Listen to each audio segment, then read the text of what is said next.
Yep. Been ready.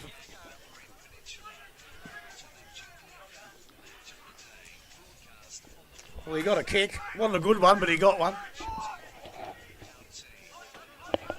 Oh, big Damo over the back.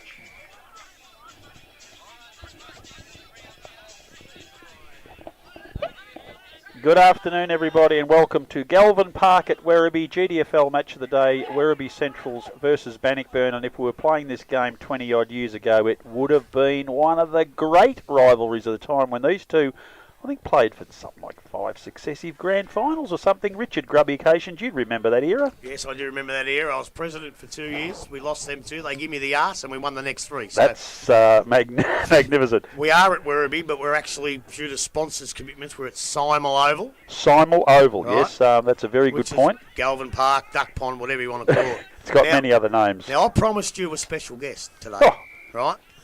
But guess what? I got 2 of them. I got 2 of the greats. I feel like I should leave because this box is full of legends. One of them, Dale Smith, who's the only one who's played AFL, VFL footy, can't even get a gig because there's so many legends around. Heath might have been on the bench once at Carlton, but just let me welcome one of the greatest players I've ever seen at Werribee Centrals. Recruited him from Bacchus Marsh after Werribee and Carlton under 19s and seconds. Heath Buck. Thanks, Grubby.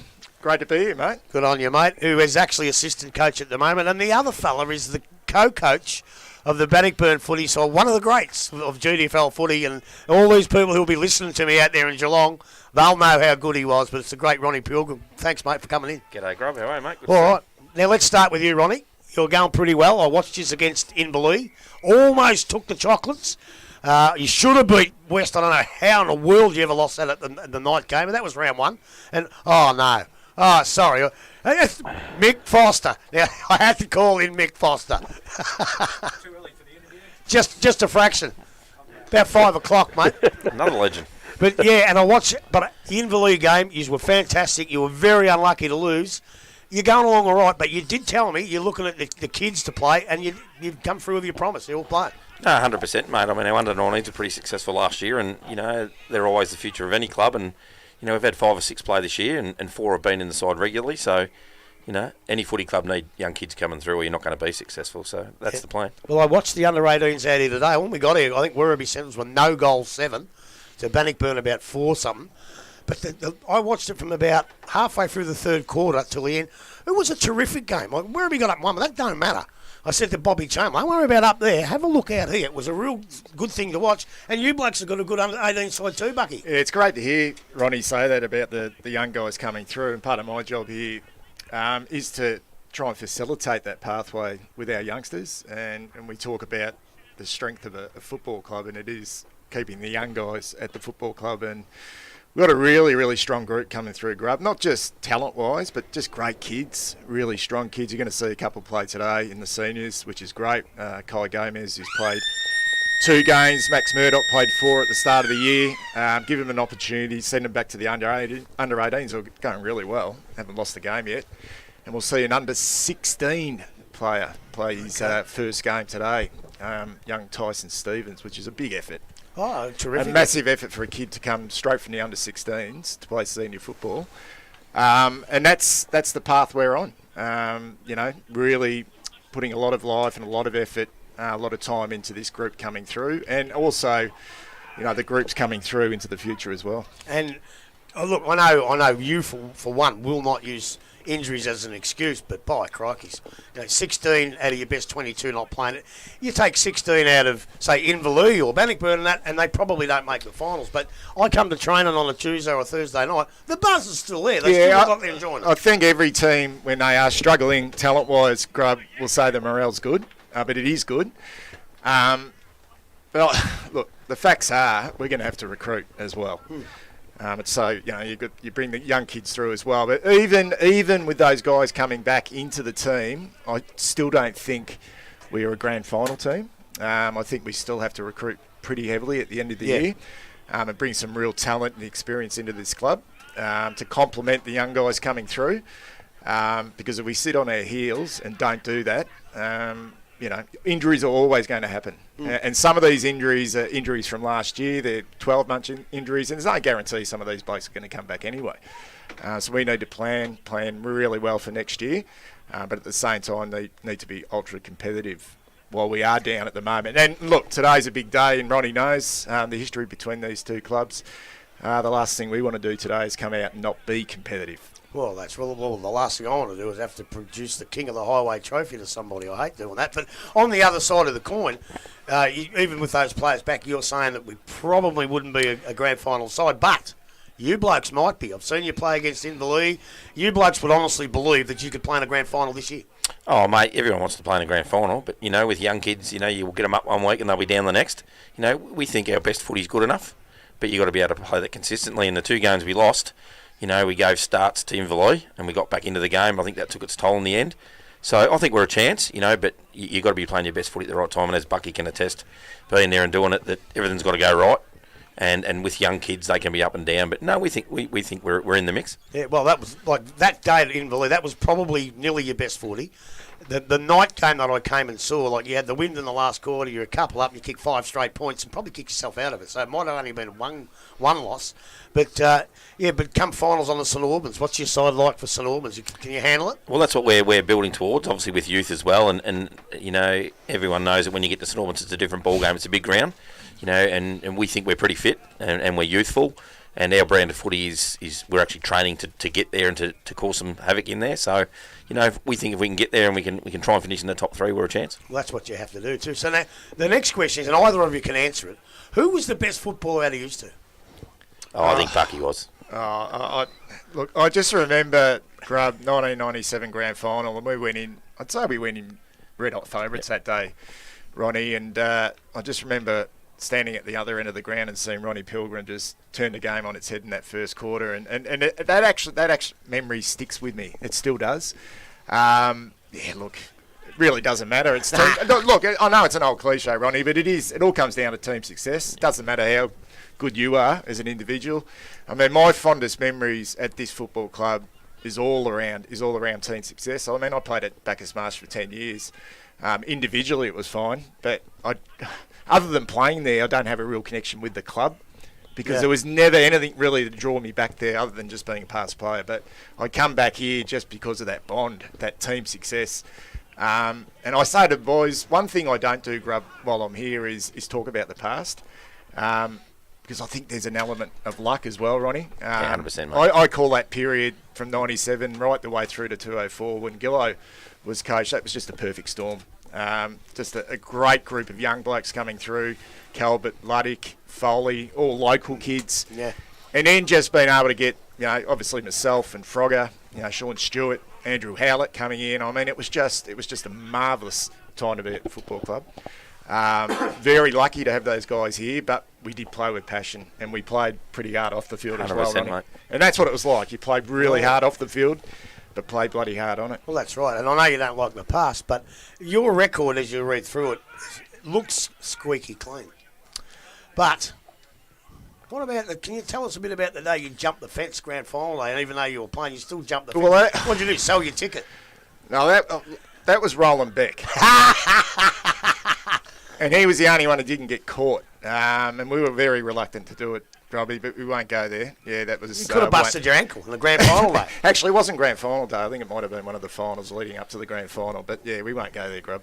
And out of your side of them days, blokes like Hendo and Stormy was coaching that. Do they get back to the club and have a beer and up near that barbecue and that now and again? Well, it's funny you say that because Hendo's my chairman of selectors this year. We've got him back on board.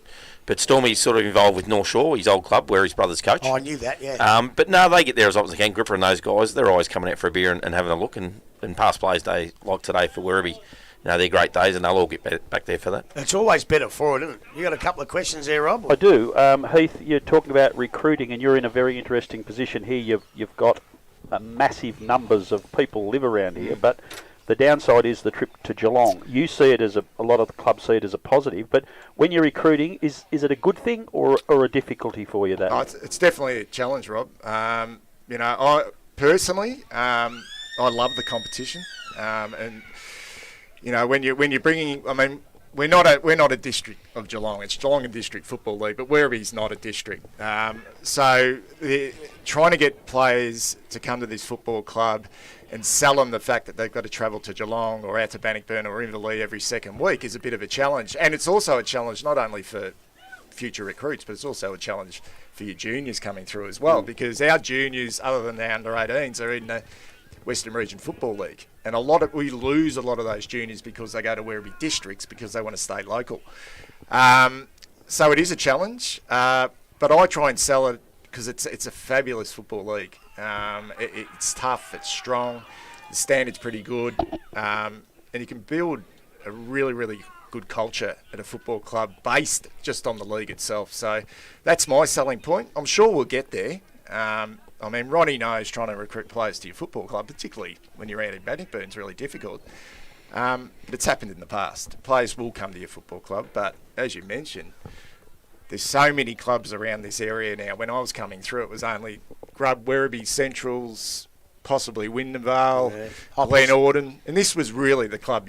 If you weren't playing Werribee VFA, you came to Werribee Centrals. So now there's just so many clubs. Werribee districts, you've got Tarneet, you've got Wyndham Suns, you've got Wyndham Vale, you've got Manor Lakes. I mean, there's clubs absolutely everywhere. So many options. Ronnie, to you also, the growth of Bannockburn has been quite extraordinary, and you're now probably similar to a Torquay Ocean Grove as a junior structure. But clubs, one of the biggest difficulties is to recruit volunteers. Is your club geared up for the growth of the town to manage the massive influx of kids that are available to you? Oh, I think it's, you've got to grow with that, Snick. If you don't, you're going to fall by the wayside. And, we still have a bit of trouble, like Bucky said, in that even though we've got the population's growing, we're a district league, and because you've got the GFL and that in Geelong, and if you want to get to the Falcons and that sort of system, I know a lot of those guys are pushing the kids into town.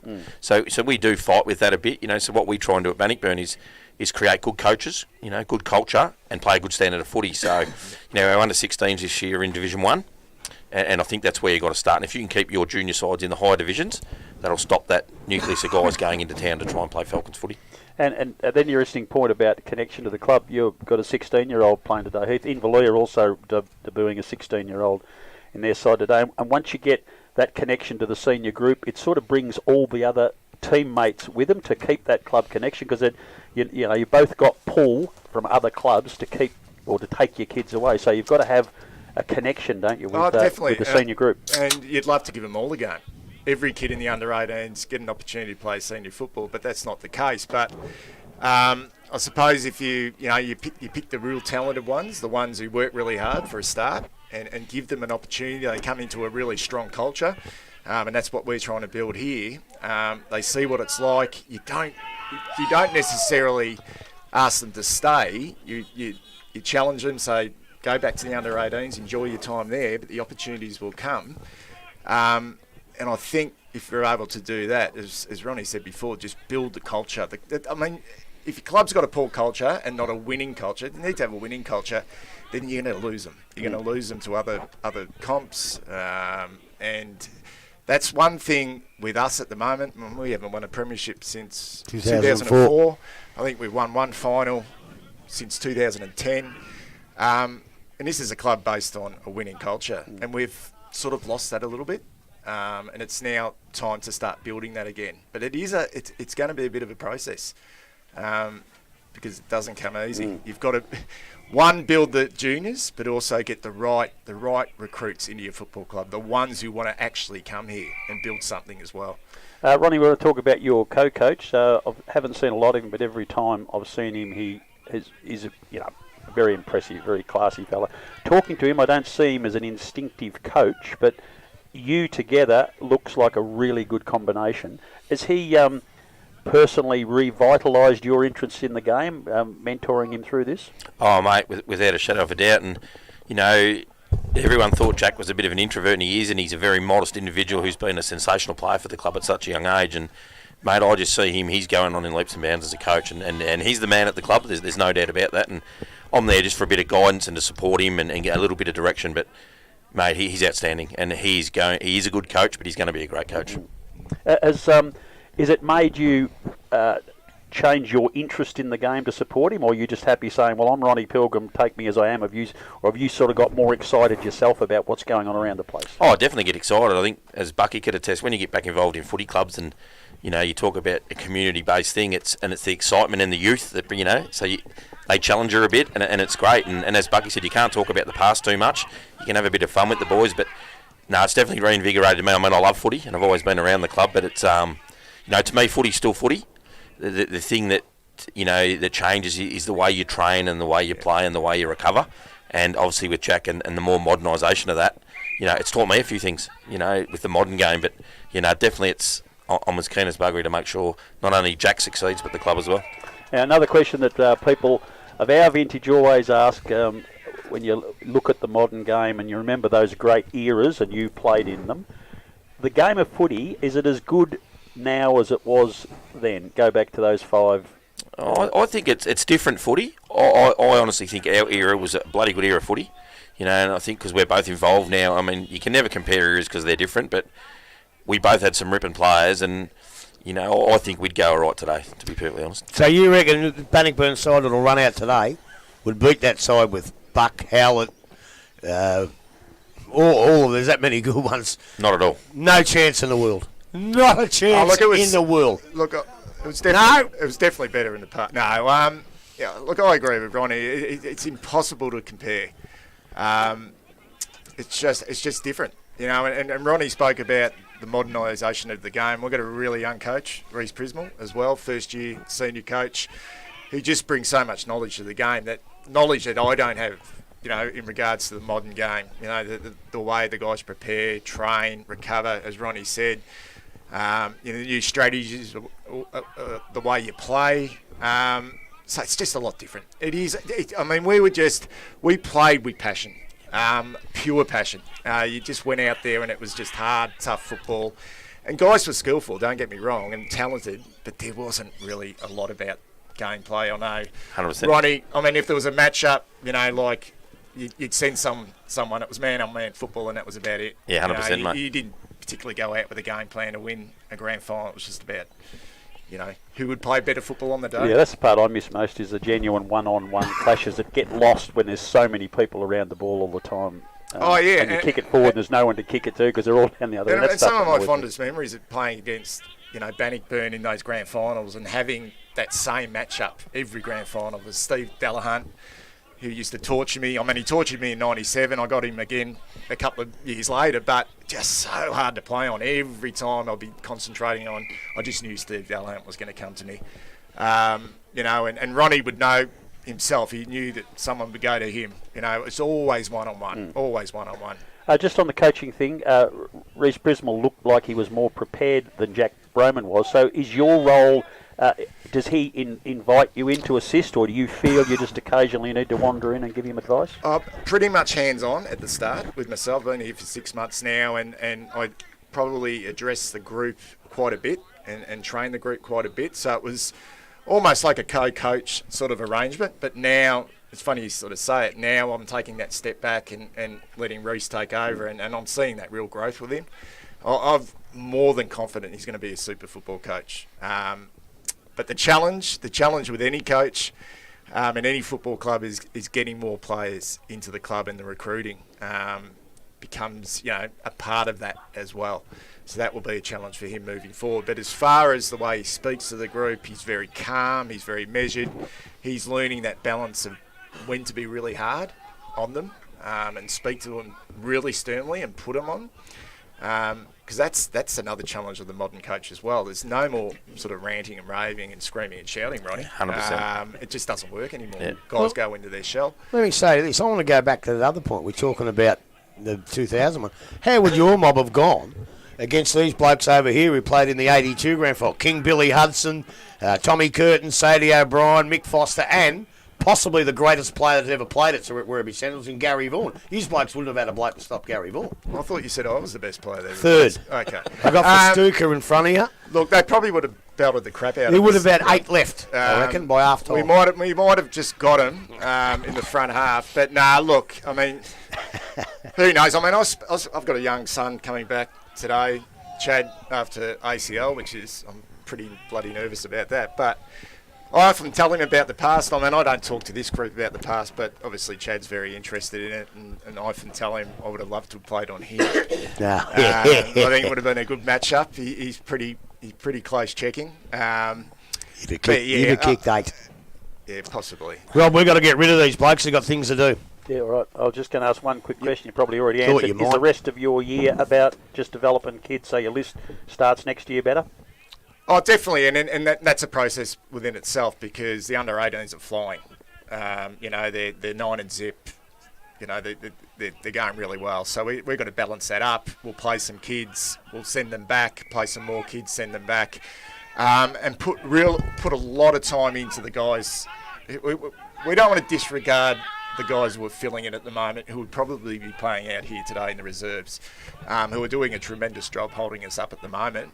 But we'll put a lot of time and effort to the future of the football club, the guys who are 25, 26, who will be here next year. So it becomes about planning, but we've got to be competitive today. Yep. Simple as that. I mean, we've got to come out.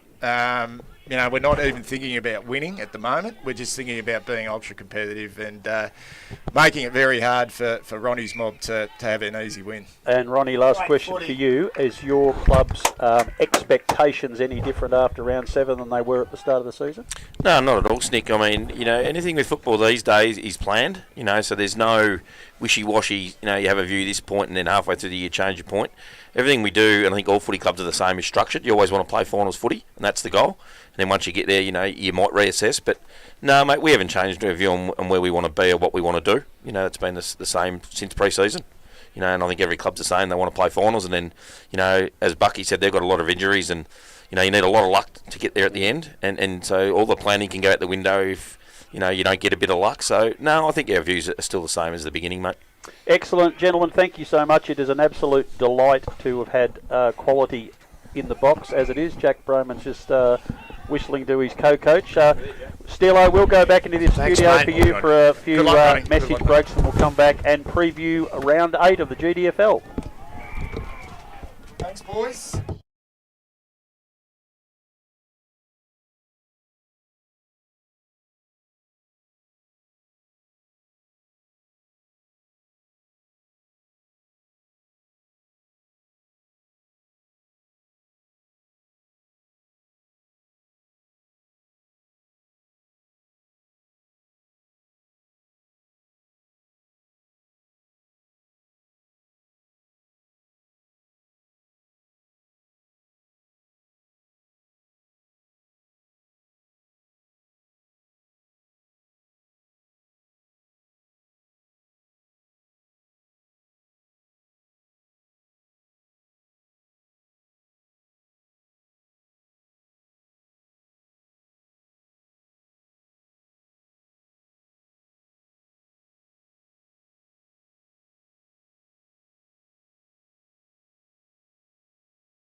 Coming out.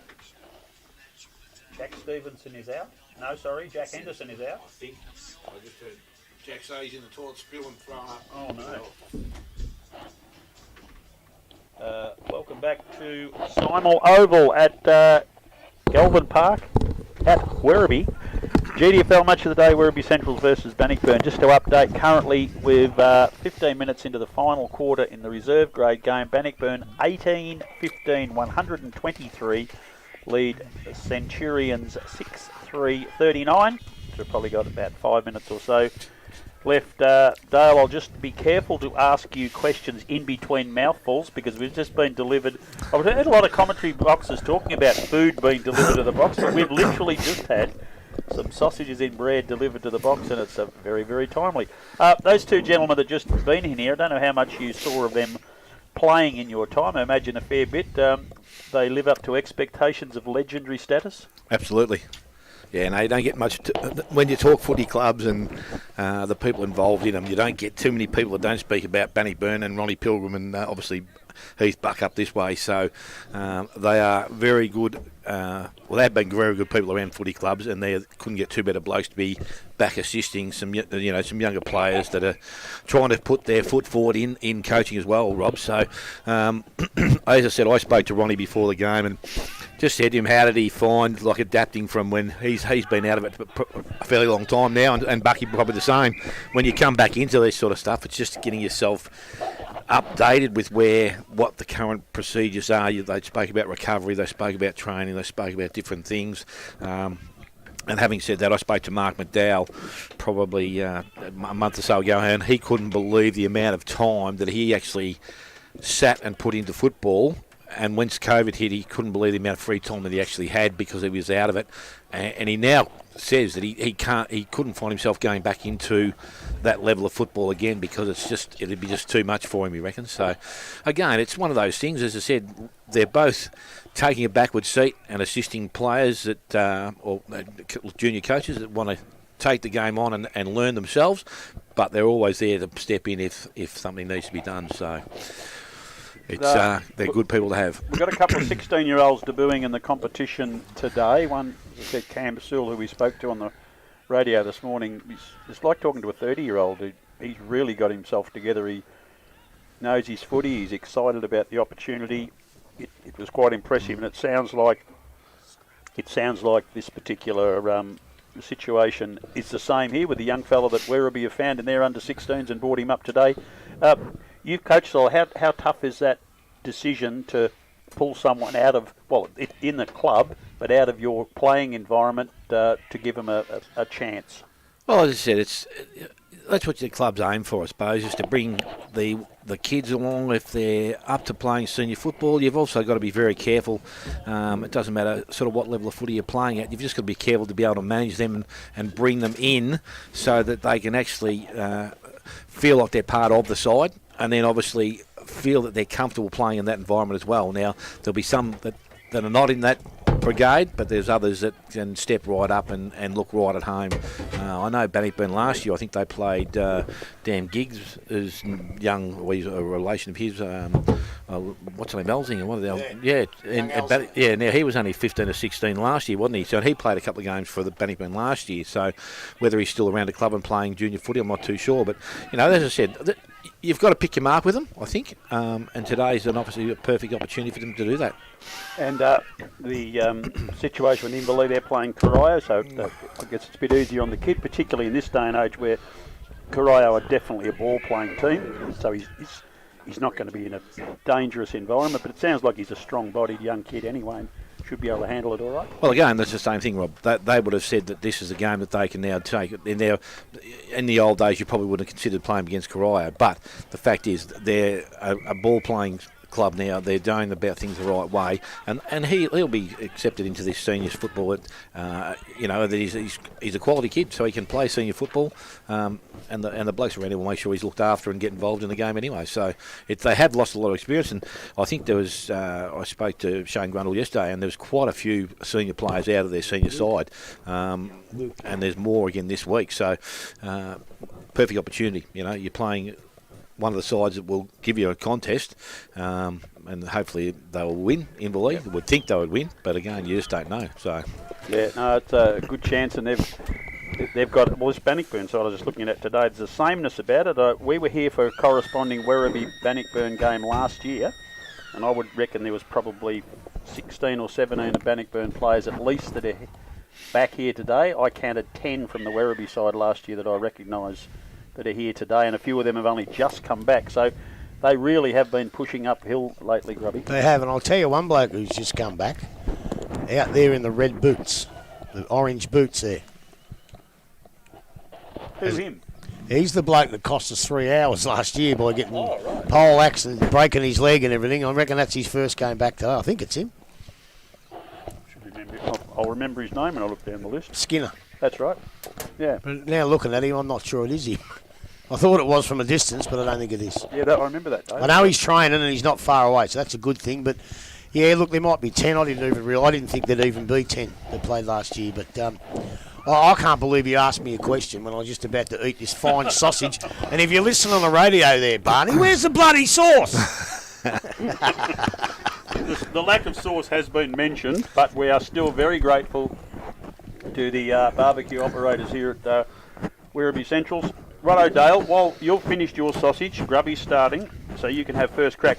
You can announce the late change to the Bannockburn side. Yeah, it looks like Jack Henderson is coming out of the side and Luke Young is going in. So I believe young Hendo's not too well out the back there, and it obviously gives another opportunity to another footballer to come into this senior side for Bannockburn. Well, I reckon he's been playing out here. Well, that could be quite the possible. I don't know whether they'd have an number answer. 55. Yeah, He was dragged off the ground, so he'll have to play 7 quarters for the day.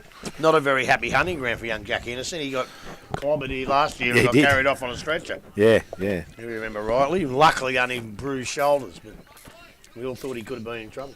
So let's start looking at today's games. Anarchy hosting Belpost Hill. We saw very impressive, well, in the end, impressive Belpost Hill after being pretty ugly for 3 quarters. Anarchy have been going away okay, but this could get ugly, Dale.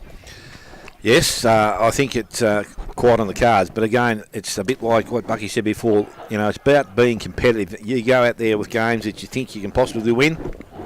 I'd reckon they're a fair chance to say that they're out there this afternoon. They think they can't win, but hopefully the coaches just said to them, look, we've got to stay in this game as long as we can. We've got to give ourselves every opportunity. Football is a funny game, as you know, but I just can't see it happening after what we saw last week. They played some pretty good football, Belpost Hill, and you know, by all reports, they're only going to get stronger with the 2 or 3 or probably 3 or 4 blokes that could possibly come into their side in the coming weeks. So where we thought they may have fallen away with a few blokes going out early, I think that's sort of changed my thinking, and they keep doing it. Like as I said, they did it the day we saw them against East Geelong. They probably shouldn't have won that game, but they did, and then they did it against West last week. And as I said, West were a little bit hampered by their 2 injuries before half time, which doesn't help in today's football. Again, that's got to be a consideration, but they keep winning. Grubby, you've got rid of that sausage, so I'll ask you this question first. Belpost Hill have won ugly on 2 occasions that we've seen them. Is that style going to be good enough to win them a premiership? Well, I think it is. Well, I don't know about a premiership. That's a little bit too far away from me yet, but it is because I think I've drawn a comparison between the 2 sides that they've played in East Geelong and West Geelong. They other sides just don't seem to be able to play their best footy. Like East Geelong played terrible that day, and they really disappointed. I mean, they've come out and beaten Inverleigh. You know, so West, I hope they might come back too. They just didn't play well, but I thought about it all week. You know, that they get there expecting a huge dominance in the ruck, and that kid goes down, and all of a sudden they get beat in the ruck all day, which is a huge turnaround for a game that only's got 3 or 4 goals in it. But if Belpost Hill are to go, all right, they need a ruckman. There's no way that they can go in without a ruck with young Warrington and Bernie against McLennan, and he went down the day we saw him too, although Fanning played pretty well. Yeah. You know, Fulton goes into the ruck at Bannockburn. There's plenty of good ruckmen around, and if they haven't got one, they're trying to get Ren Lovett back from Great Western and that. I don't know, I think Fisher's hurt his knee, but he didn't play that well the day we saw him. They need a ruckman, and without one, no, they can't win the flag. They've got to find a ruckman from somewhere. Yeah, that style, I spoke to Justin Tarr after the game last week, and they know they're limited on real ability around the ground, but the group are committed to just make it really tough for the opposition to get running game going, and it probably works for a while, but yeah, I don't know if it's going to work against good sides. But that ruckman it's interesting. We're going to see a good one today. Paddy Daly's here. He was very impressive last year at Werribee, and McLennan lowered his colours to Wilson at Inverleith. I thought he did, yeah. Wilson's an interesting player. He probably has been very inconsistent, but he looks to be in a very happy spot at the moment. Well, I saw him play at Anarchy, and he was pretty good. I just don't think we saw the best of him at North. Although, I've seen him in an interleague game win a medal in the interleague game. The boy can play all right. And sometimes maybe an attitude. And obviously, if you go out there under Buck Donoghue, if you haven't got the right attitude, you don't get played. So, I think his attitude's improved again. The games we saw him play, Wilson's been very, very good. And as I say, if he comes up against the blokes from Belpost Hill, Bernie and the other young fella in... You're... What's going on, Jakey? How are you, mate? I want to see if you've seen your team, the umpires, you see who's umpiring? Yeah. Right, we're presuming you're going to pick Belpost Hill today to beat Anarchy Grubby. So the game of the round, probably, even though we're here today and happy to call it the match of the day for Pulse Radio, but East v West, we've seen them both recently, as you've mentioned, against Belpost Hill. West have been along top of the ladder, and East have beaten Inverleith. This is going to be a ripper. Yes, I totally agree. I think this is, as I said, if we weren't here this afternoon, that would be obviously the game we would have gone to. The good thing about both of them is, again, injuries are going to play a little bit, because we know the ruckman last week, Bohm, he went down. I don't think he would come up this week. It'd be very highly unlikely. And one of Grubby's favourite players, and Sam Lowe's out for East Geelong, but he's obviously missing since the Inverleague game when he broke his arm in a couple of places, I believe. So it's going to be a really good contest. This is being played at East Geelong, isn't it? Yep. I think for that reason, I'd be comfortable enough to take East Geelong. They've shown me since that beating at Belpost Hill that they have improved, and they looked very, very good, and if in fact probably looked even better than Inverleith in the second half. I thought Inverleith looked a little bit slow in that second half. So East Geelong for me, I would need to see a fair bit of improvement from West from last week. They've got a good full forward that leads up, takes good marks, kicks a lot of goals. But, again, he's going to have a different defence to work against than he did last week against Belpost Hill. He won't have McNamara running around on him, or he won't have, I think Flacavento spent most of the time on him. He'll have someone probably just a little bit taller and probably a little bit smarter than those players. So, you can only go so far. But I reckon should be a good game.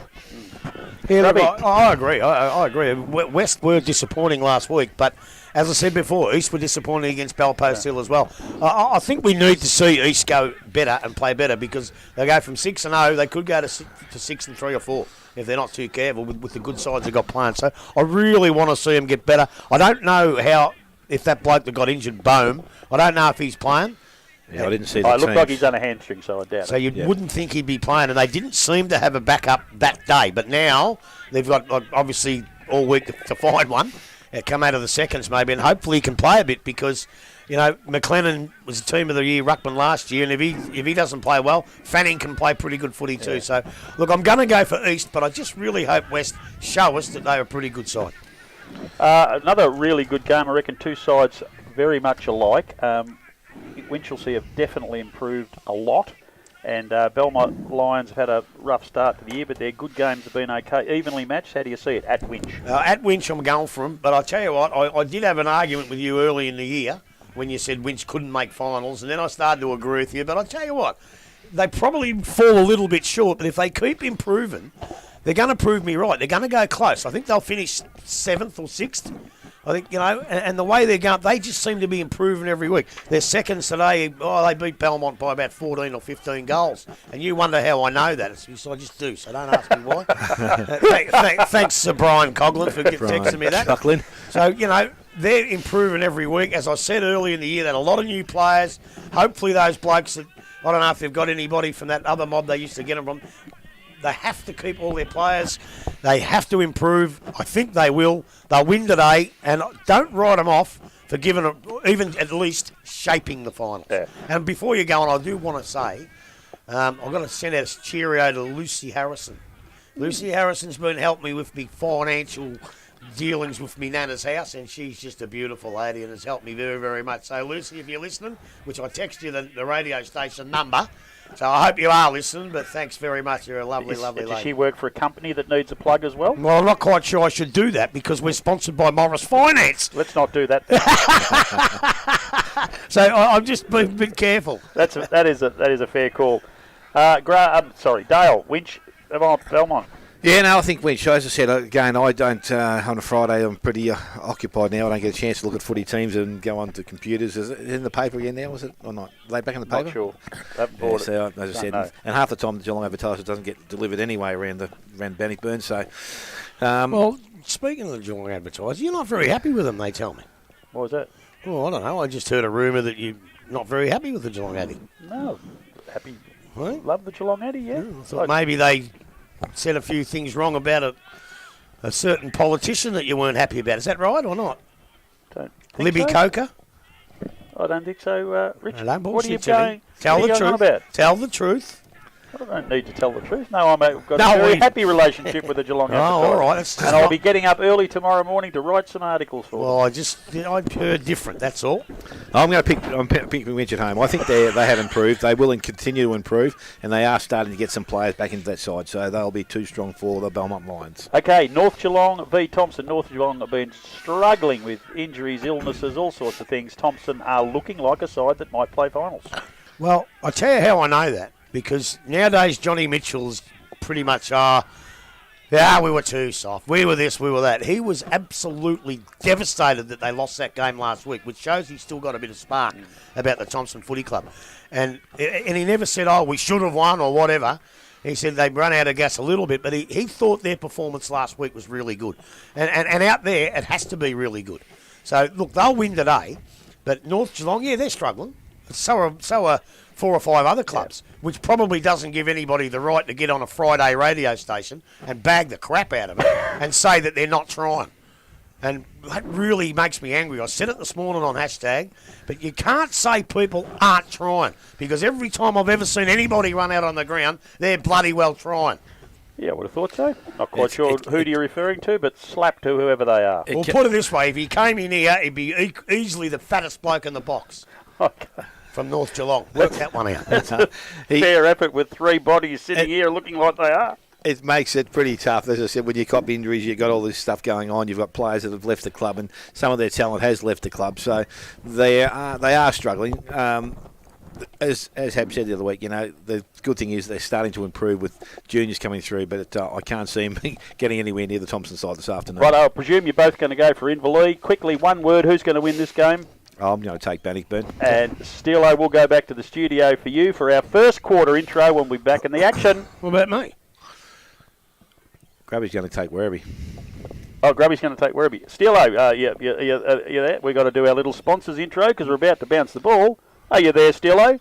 Go!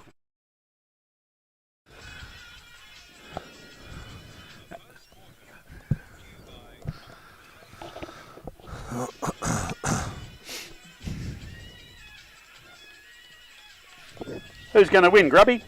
Bannockburn will win.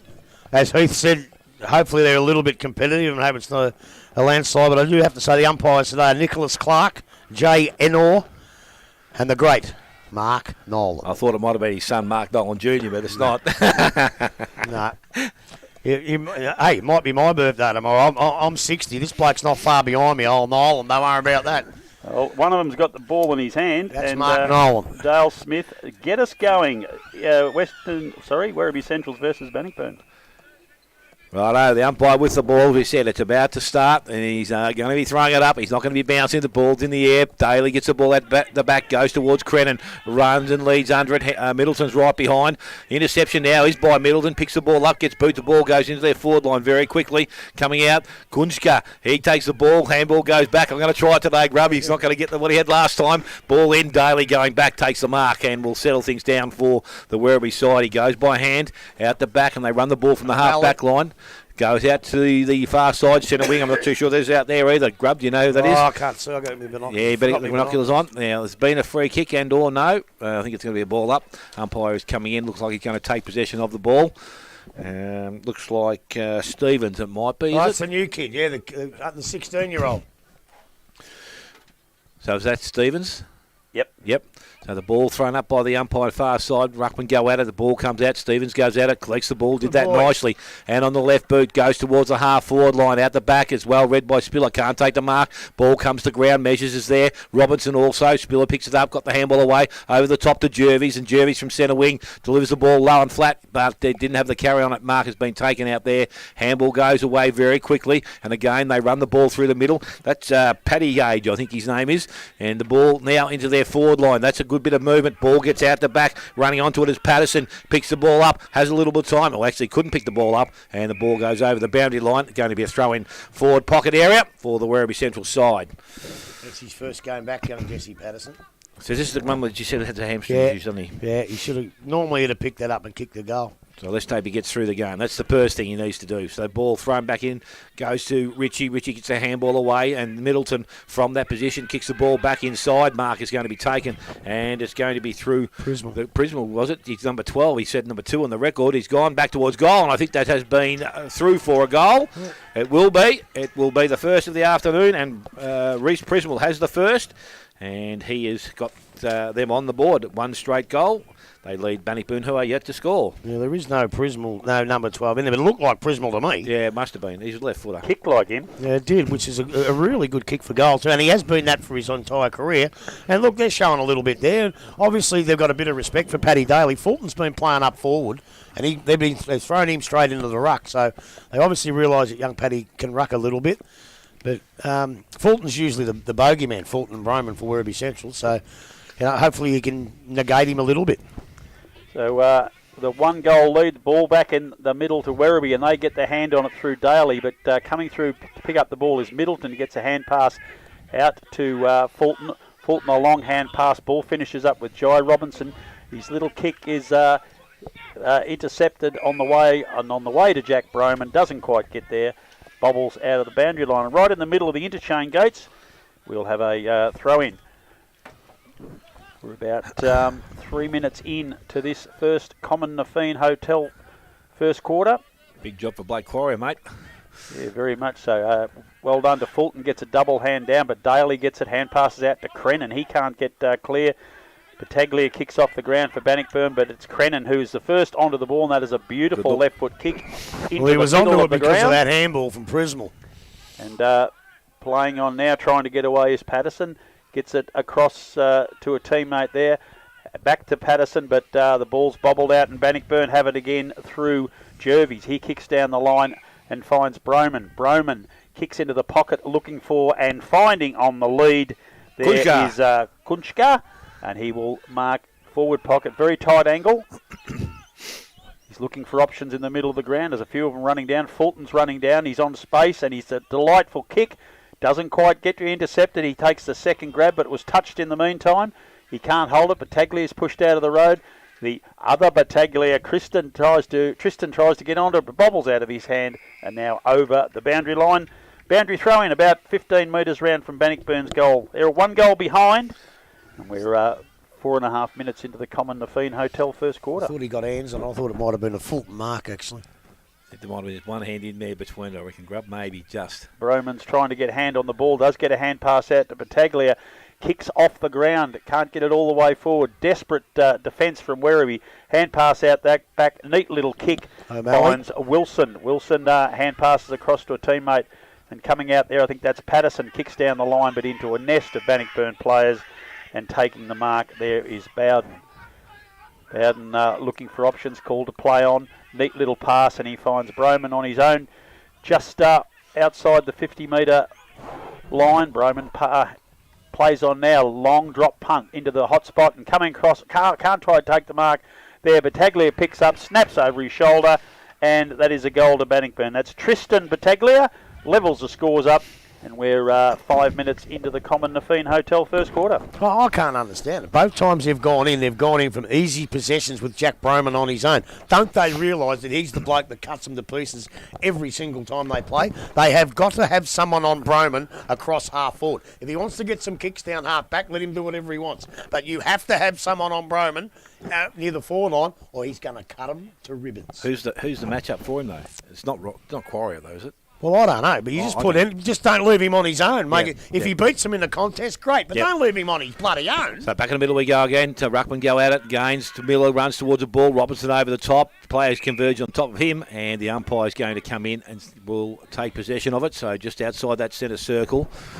Again, who said Fulton's doing the ruck work. Daly also back in the side, doing some good work. Fulton, the big tap forward, goes towards Battaglia. Ball comes out the back. Kits boots the ball, goes into the half-forward line, going across. Ball is going to be picked up. Well, Kunja had part of the ball, couldn't hang on to it. They get the handball out, runs back into the middle of the ground, picked up by Middleton. That's Willie. Handball goes out, and it's into the hands now of Richie. Umpire says he's got to come back. Now, that's a bit of a disadvantage. I'm not too sure why it wasn't paid. Now there's a cent from somebody. Well, now he's going to get a 50. He either didn't come back, Reece Prismal, or... Well, that was... Hey, take it off him, yeah, so he should. Yep. You've got to take it off him. Let's just... Yes, he has taken it off him. Of course he has.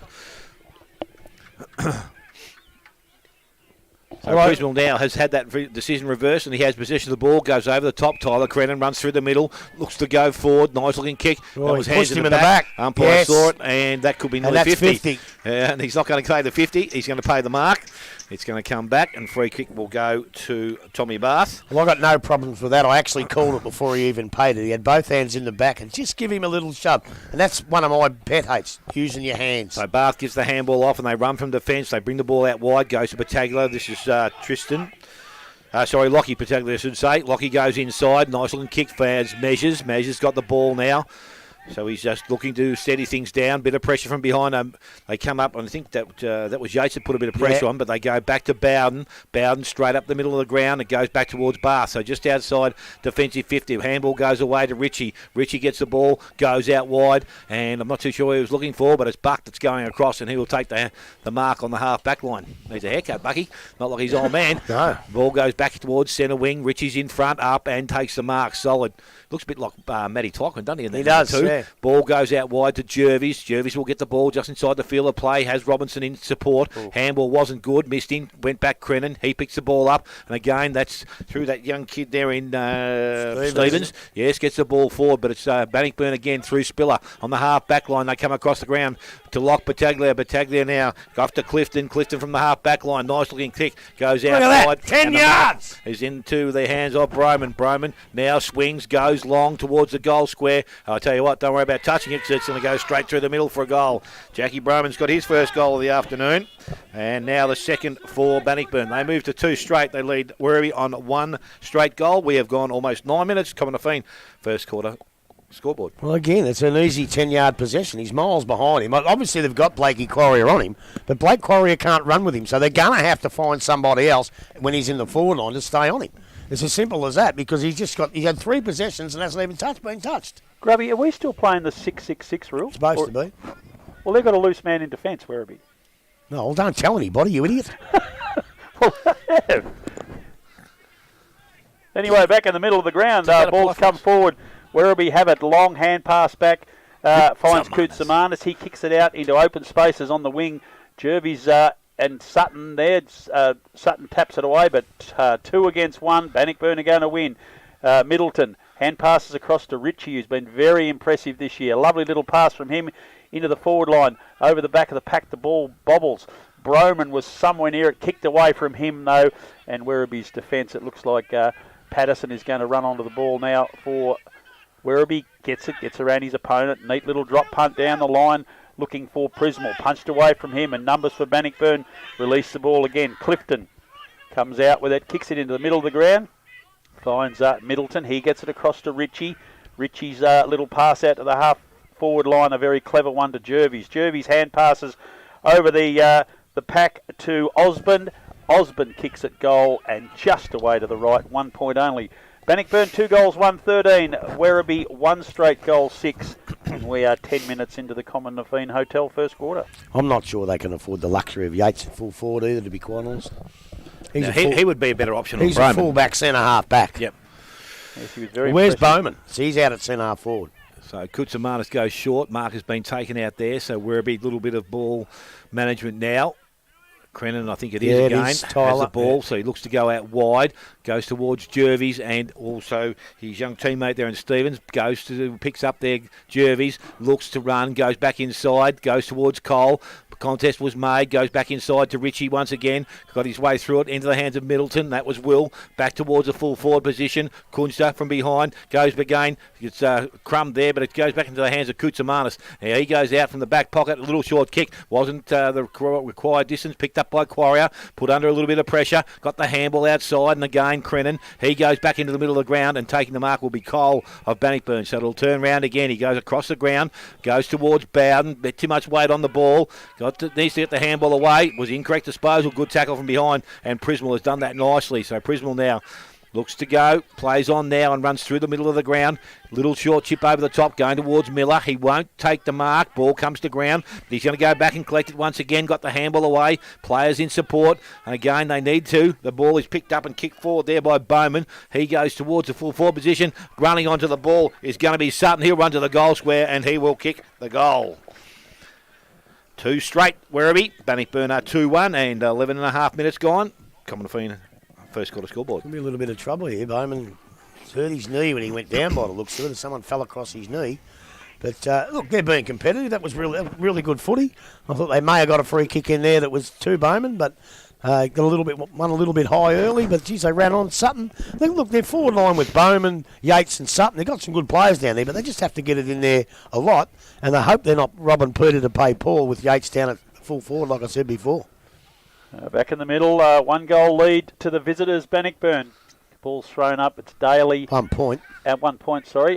Daly and Fulton. Fulton gets it very cleverly to Middleton. He kicks across his body to centre half forward. Pack coming out. No one gets a clean hand. It bobbles out the back. Werribee trying to get the ball out, and they do so. Kick forward back in the middle of the ground, but taking a mark right in the centre circle. So you saw that. Jesus. Waiting behind the play. So Fulton now kicks out into the wing, and Spiller's come up from half back to make position for his ruckman. And Hayden Spiller has the ball now.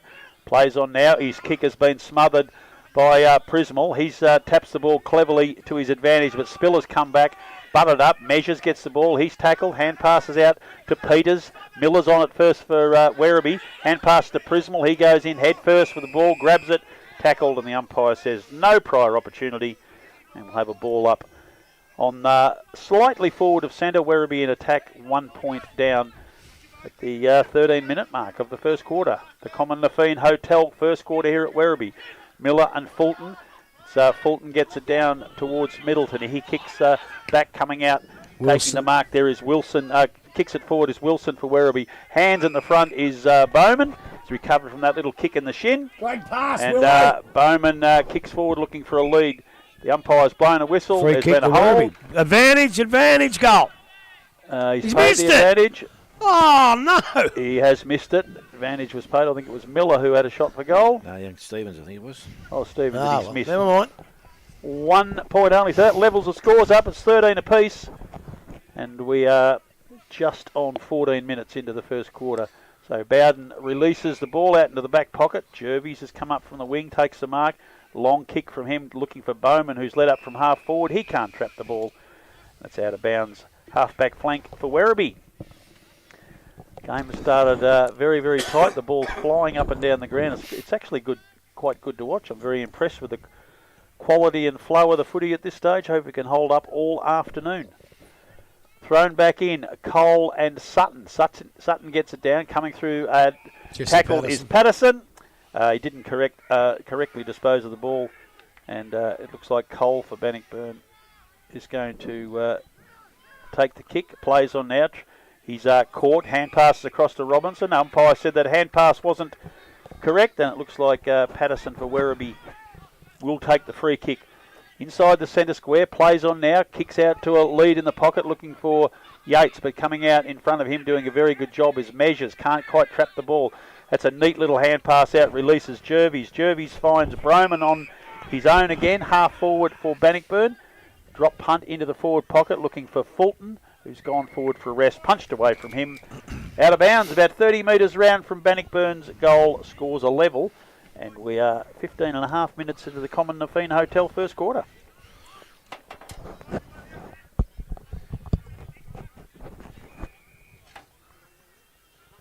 So the ball will be thrown back in now in the forward pocket. Ruckman going at it. Comes down. Looks like Sutton doing some ruck work. Must be the relief ruckman in that group. Ball at the half forward or forward pocket area. It's not coming out. Umpire will have to come in and throw it up this time. Getting off the bottom of the pack is Middleton. So Gunchka, he's going to do the ruck work down there. Ball goes back to Sutton. He's tackling again. Umpire has no other choice there but to come back in and restart the game. Ball up to take place, not too far from the goal square. Bannockburn, as I said, in their attacking end.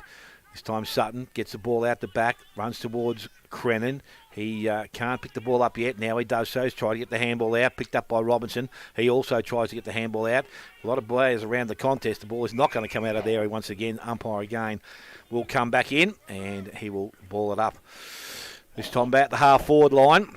Cole now pushing up to do the ruck work. Sutton also in there. Cole gets the ball down, goes toward Middleton once again. He can't break free, and the umpire will take possession once again. We've got a shootout at East Geelong. Geelong West out of blocks have kicked 5 straight to East's 2 straight in the first quarter there. So the ball is thrown up in that contest. Again, runs free. Now there's a free kick for a hold, and it's going to Werribee. So they've got the ball on the half-back line now, and they deliver the ball back through the middle of the ground. Patagulo comes across, got a spoil on the ball. Going to it now is Spiller. He picks the ball up, needs some options, needs to get rid of the ball. He's put himself under a little bit of pressure, but it has Bowden out the back, can go across the ground, and we'll find Measures. Measures on the half, between half-back and centre wing, chips around the boundary line. Robinson. And now his kick's going to go long into the forward line towards Broman. He's positioned himself nicely. Another uncontested mark there, Grub. You're right. They've got to find someone to go onto him. He swings and goes long to the goal square. And getting back the defence is good there. Linehan Cunningham. He brings the ball out. How's that, Grub? That was pretty clean too. Yeah, well done. It's only one of them. Thank God for that. Ball kicked around the boundary line. Again, Crennan comes up. He's been really good so far in this first quarter for the Werribee side. And looking to switch the ball back into the middle, but he now changed his mind. Now he's a bit uncertain, so he comes down towards centre wing. Cole is there, ball from behind, comes to the front of the contest again, where we have the runners. Now it goes into the hands there of De Leon. He goes into their forward line. That's a nice way to kick. Mark wasn't taken there by Yates. Bannockburn now try to clean up. Player is tackled, and that was Bath. And the umpire says he's going to hold things up just outside forward 50. And we'll have a ball up. So, as I said, we tick over 18 and a half minutes, and it's Bannockburn and Werribee tied at 2-1 apiece. So Cole gets a tap out over Sutton. Crennan comes onto the ball again. A lively first quarter, as Dale said, but that kick into the forward line has just a little way. It hit the top of the behind post. So Bannockburn will take the out on the full free kick. Deep in the back pocket, I think it's Bowden. Finds Measures on his own on the half-back flank. He turns around neatly, drops the ball into the middle. Picked it up beautifully is Young, the late replacement for Henderson. He hand passes across to Middleton. Middleton gets it out in the direction of Broman. He runs onto it first, eases around his opponent and puts a drop punt back into the hot spot. But, it's dropped a mark there by Werribee defender. Picked up immediately by Bannockburn, gets it forward, off the back, hands of the pack, in the pocket, but over the line. And out of bounds for a throw-in, and that I think was O'Malley who dropped that mark at true centre-half forward, and luckily for him, no score was the result. I think they've already tried Dylan Blair on Broman, and after one touch now they've put young Barrow on him. Now, I don't know Barrow, Wheel I think they call him. But young Barrow, I don't know much about him, so he's going to find it tough out there today. Certainly is. We have a throw-in now. It's Sutton again, wins this time, punches the ball wide, but too wide, out of bounds again, secondary throw-in. So Sutton looks like the man who's going to be giving Daly a chop out today. He's come off for a while. He's just on the interchange bench about to come back, Daly. They'll need a big game from him to keep them in, but Sutton is the man now. It's a clever little tap out there from Bannockburn's Kuncha into the path of a teammate, but unfortunately can't control it. And we'll have a third boundary throw in. We're about 30 metres round from Bannockburn's behind post. Scores are level at 13 each, and we've just crossed the 20-minute mark into the Common Nafeen Hotel first quarter. Boundary umpire's coming quite a long way to get the elevation. He's got it this time. Kuncha gets it. It's a very clever hand pass out the back towards the Werribee defenders. Ball's kicked out of bounds, quite accidentally. Players looking for a deliberate, but that was never the case. Not even I called that. Not even I called that. And that would be the fourth boundary throwing we've had in the last minute or minute and a half of play. It's a bit dull at the moment. Up we go again. It's Kuncha again who gets it down. This time it comes out the back of the pack. Broman picks up a hand pass. It's a quick snap at goal. And Bannockburn looked very happy. That puts them in the lead, 3-1-13. Broman second for the afternoon. And another quality bit of play, Grubby. Yeah, well, they've tried three blokes on him. And I just watched, that's all I was watching for the last 5 minutes. And unfortunately, you've got to watch him, but you've got to watch the ball as well. And sometimes, in that situation, he turned his back on him. He turned his front to him. Of course, the ball goes one way, you're gone. Look, I don't mind that because Broman's going to beat you. It's when he's getting the ball with no pressure on at all that annoys me. But in that stage, he's got a bloke on him. He's just too good for him, and that's fine. I've got no problem with that. I don't think there's a bloke in the Werribee side that is good enough to play on him all day. But just keep trying blokes on him because he's the difference at the moment. So back in the middle. Cole doing the ruck work with Daly back on the ground now. Daly up and down very early. Gets it to De Leon. He was tackled. Ball comes out. Goes back to Daly. He was tackled. Ball comes out. Umpire said there's a push in the back. That was lucky too. Yeah, it was too, I thought. And the free kick is going to go to Daly. It could have gone the other way for incorrect disposal. Yeah, it's a good call, the umpire. We won't say too much about it. Good to Marnus on the left boot. Little kick going forward. Mark the wasn't going to be taken, but it has been. And Robinson has it now. So Robinson for Bannockburn on the half back line. He's got the ball. He's going to go across the ground, go towards Measures. He's in some space by himself. Lockie Battaglia places himself on centre wing, picks the ball up, looks to get the handball back inside, goes inside and out of bounds, and this is Ryan, and he goes long into their forward line. Kick wasn't well directed, and Buck comes up and takes the mark from behind. So Buck now transfers, went across the ground with a little short kick. Speziali. He looks to go back into the middle. A dangerous kick, and he kicks it straight to Jackie Broman. So Broman now will spin and go. Goes wide to Lockie, Tristan Battaglia, and he's going to go back and shoot for goal. So he's going to kick from about 45 and directly in front. We know he can kick a goal. Well, it's not quite 50 this one either, so the 50-metre line's not quite 50, I can tell you that. He's got someone short and he goes short, and that's Richie. So Richie now takes the mark, and he is 10 metres closer to goal, and he is also a goal kicker. He's a very good kick for goal, isn't he? So Richie now has been good for Bannockburn in this first quarter.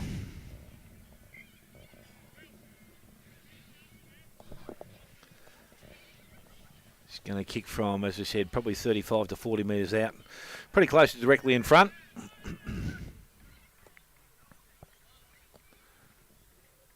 Comes over the 50 now. A little bit of momentum is gathered. Kicks at goal. He's going to bring it across. It's going to be too far, and it is through for a minor score. So 3-2 now to Bannockburn. They lead Werribee on 2-1. 24 minutes gone. Common Nafeen Hotel first quarter scoreboard. It's O'Malley has it for Werribee, looking to umpires ask him to play on. Kicks it into centre half forward, finds Quarrier. Quarrier gets it across in the opposite back pocket. I think it's Wilson who has it. Speziali, I think. He kicks down the line. He's looking for Daly, punching from behind his goal. Gets it down the ground. Daly butters up, but he's dragged over the line. And that will be another throw-in. Yeah, Speziali it was. Yes, it was. I do apologise for that. A couple of players, those similar crew-cut haircuts going back to the old Navy days. Ball's thrown in. Cole at the front, double hands it down to Richie. He gets it across to Kunja, to Battaglia, to Robinson. And Robinson's neat little left foot pass into the pocket and hits the leading Kieran Fulton on the chest. He'll kick from about 40 metres, but he's on quite a tight angle near the boundary line. And he'll need his very, very best to get this through, or else he might just try and set it up. Daly's got himself back there to play a defensive role for Werribee if required. Kieran Fulton. Deliberate shot at goal. He's been starring of late. Kicked 6 last week and 5 another game. Ball leaves his foot right on the siren, goes across the face of goal, punched, and no score will be recorded. So Bannockburn 3-2-20 will lead Werribee 2-1-13 at quarter time. Goal kickers Dale Smith. Yes, for the home side we have 1 to Prismal and 1 to Sutton. And for the Bannockburn side, 2 to Jackie Broman and 1 to Tristan Battaglia. So we're going to take a short break and come back. And Grubby, we think we'll run through first quarter action here from the Werribee, what's it called? The Symal It's called Oval? the Symal Oval. Symal Oval. And you're listening to 94.7 The Pulse, your home of local football.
We are at Symal Oval, Werribee, Galvin Park, Werribee Central's 13, Bannockburn 20, and that is a pretty close game, but that is a theme all around the competition, Dale Smith. Anarchy kicked the first goal of the game. They remain on that score. Bellpost Hill are now 3-4-22.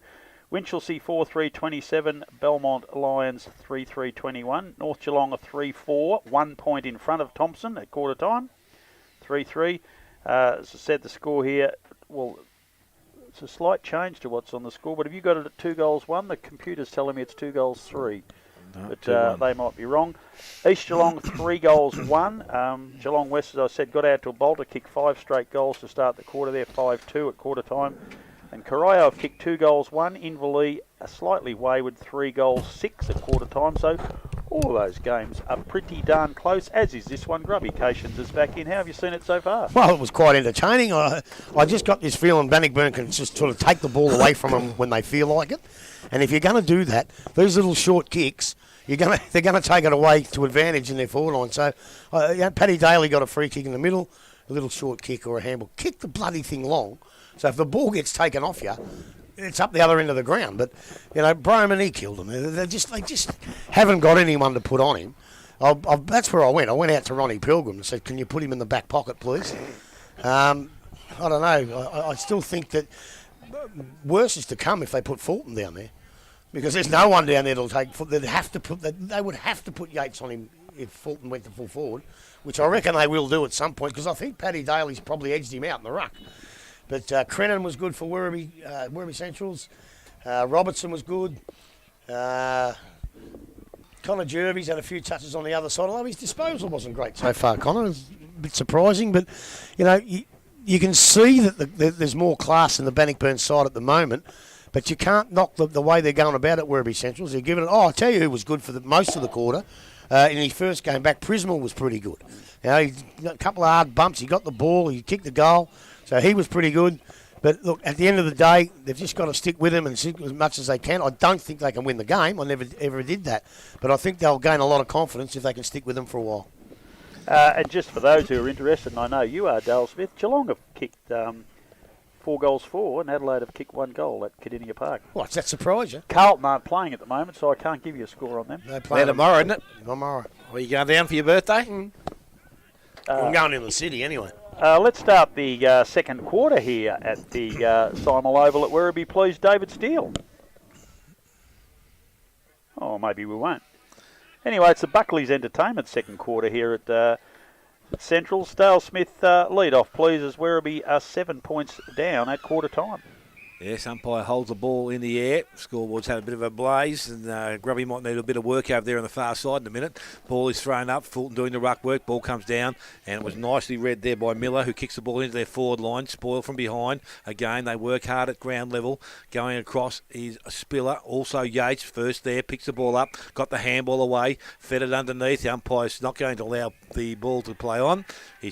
Yes, he is now. Oh. He is now. He wasn't going to. Do that, can you? Well, I'll tell you what happened.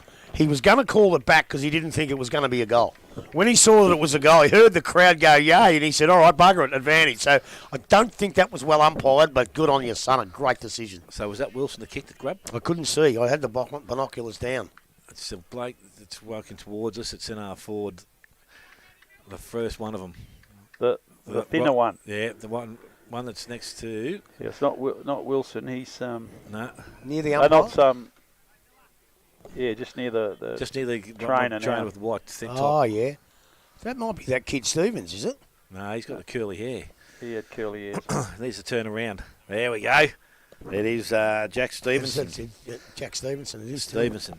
So back in the middle, Kieran Fulton is in the ruck with Daly. Neither of them really get it anywhere. Jai Robinson picks it up very nicely. Hand pass from Ritchie to Middleton. His kick smothered by Prismal. He's tackled immediately, going nowhere, and we'll have a ball up. Right in the corner of the centre square, slightly Werribee's favourite, and they've got it back to now a 1 point game. Daly, neat little left hand, releases Miller. He can't quite pick it up. He's going to reach some pressure in a minute, but a nice little handball. And that's another clever little play from Crennan. He kicks it forward.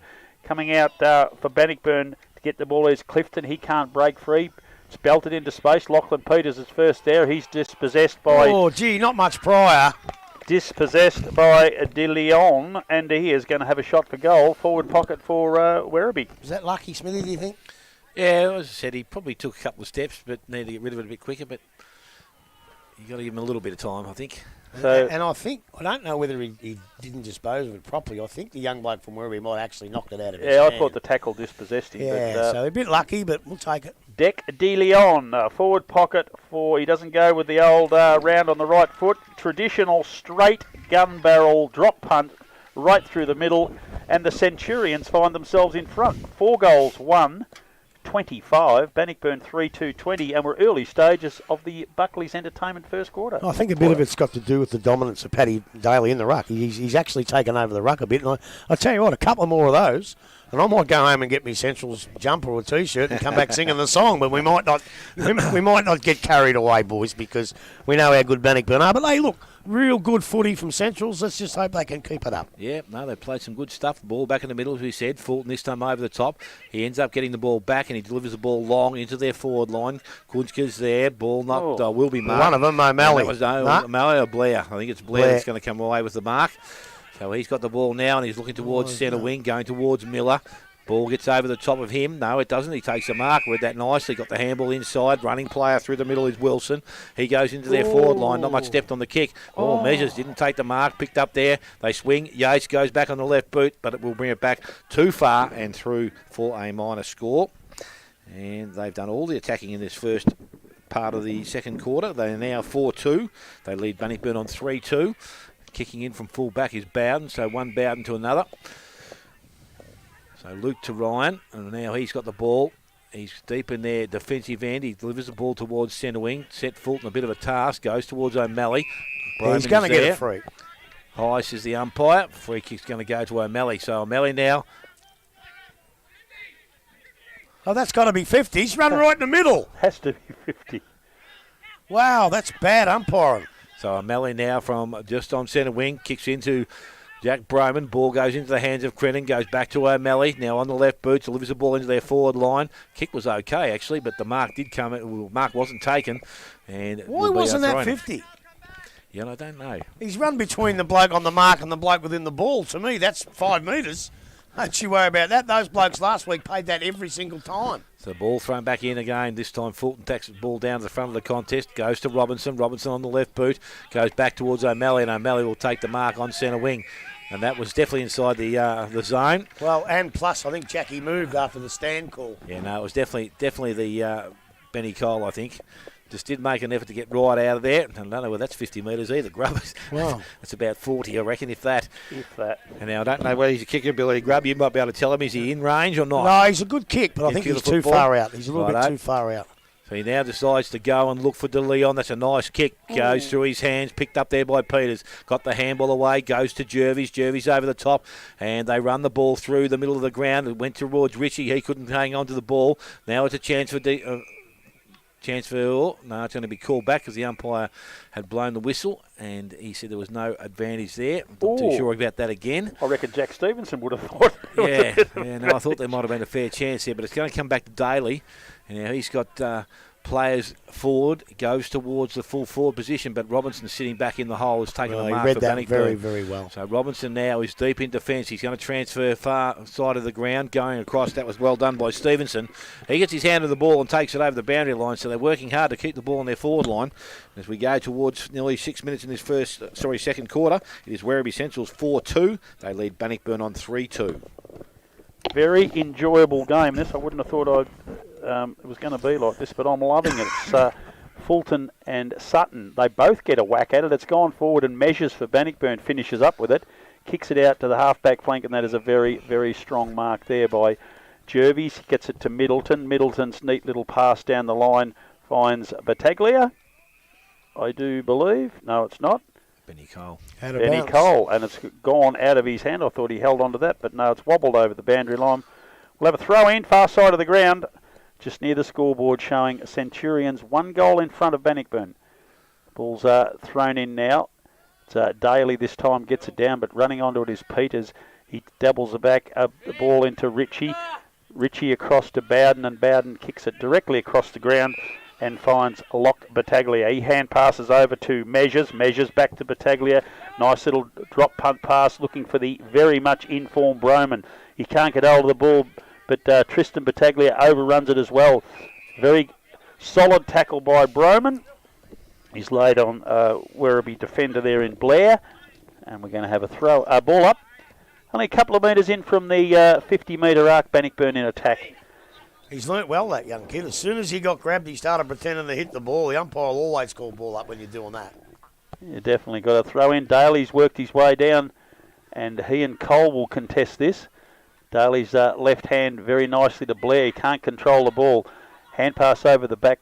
Releases Robinson, but he's tackled almost immediately. Can't get away, and we're going to have another ball up. We're still on the 50-metre arc, so we know exactly how far from goal we are.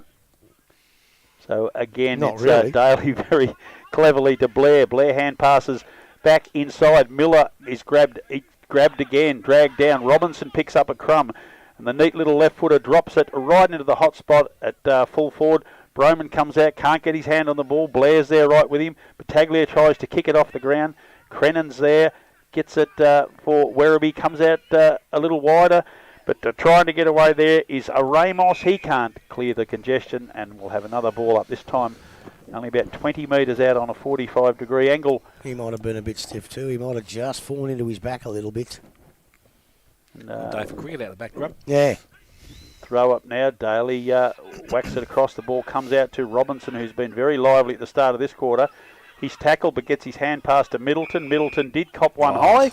I don't know about that. I reckon he staged that, Willie. I reckon he stooged him. It was dropping the ball. I'll watch it on the video, but I don't think he got him.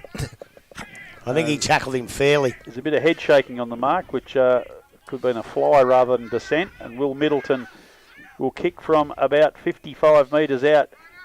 Kicks it looking for a pack to jump on. It's Werribee who've created the pack, and it's Linehan Cunningham who takes the mark. That's Bryce.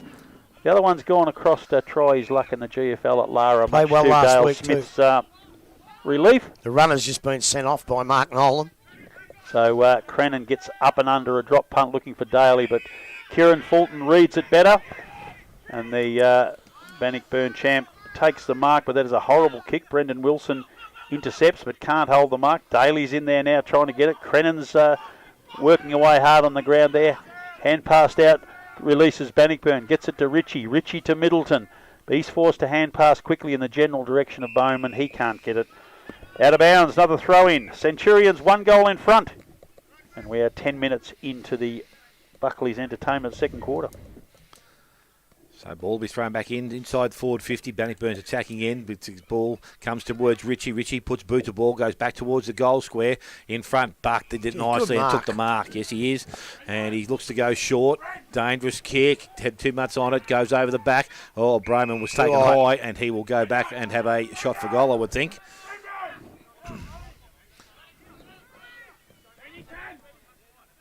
So Jackie Broman has 2 this afternoon, can go back and shoot for goal number 3.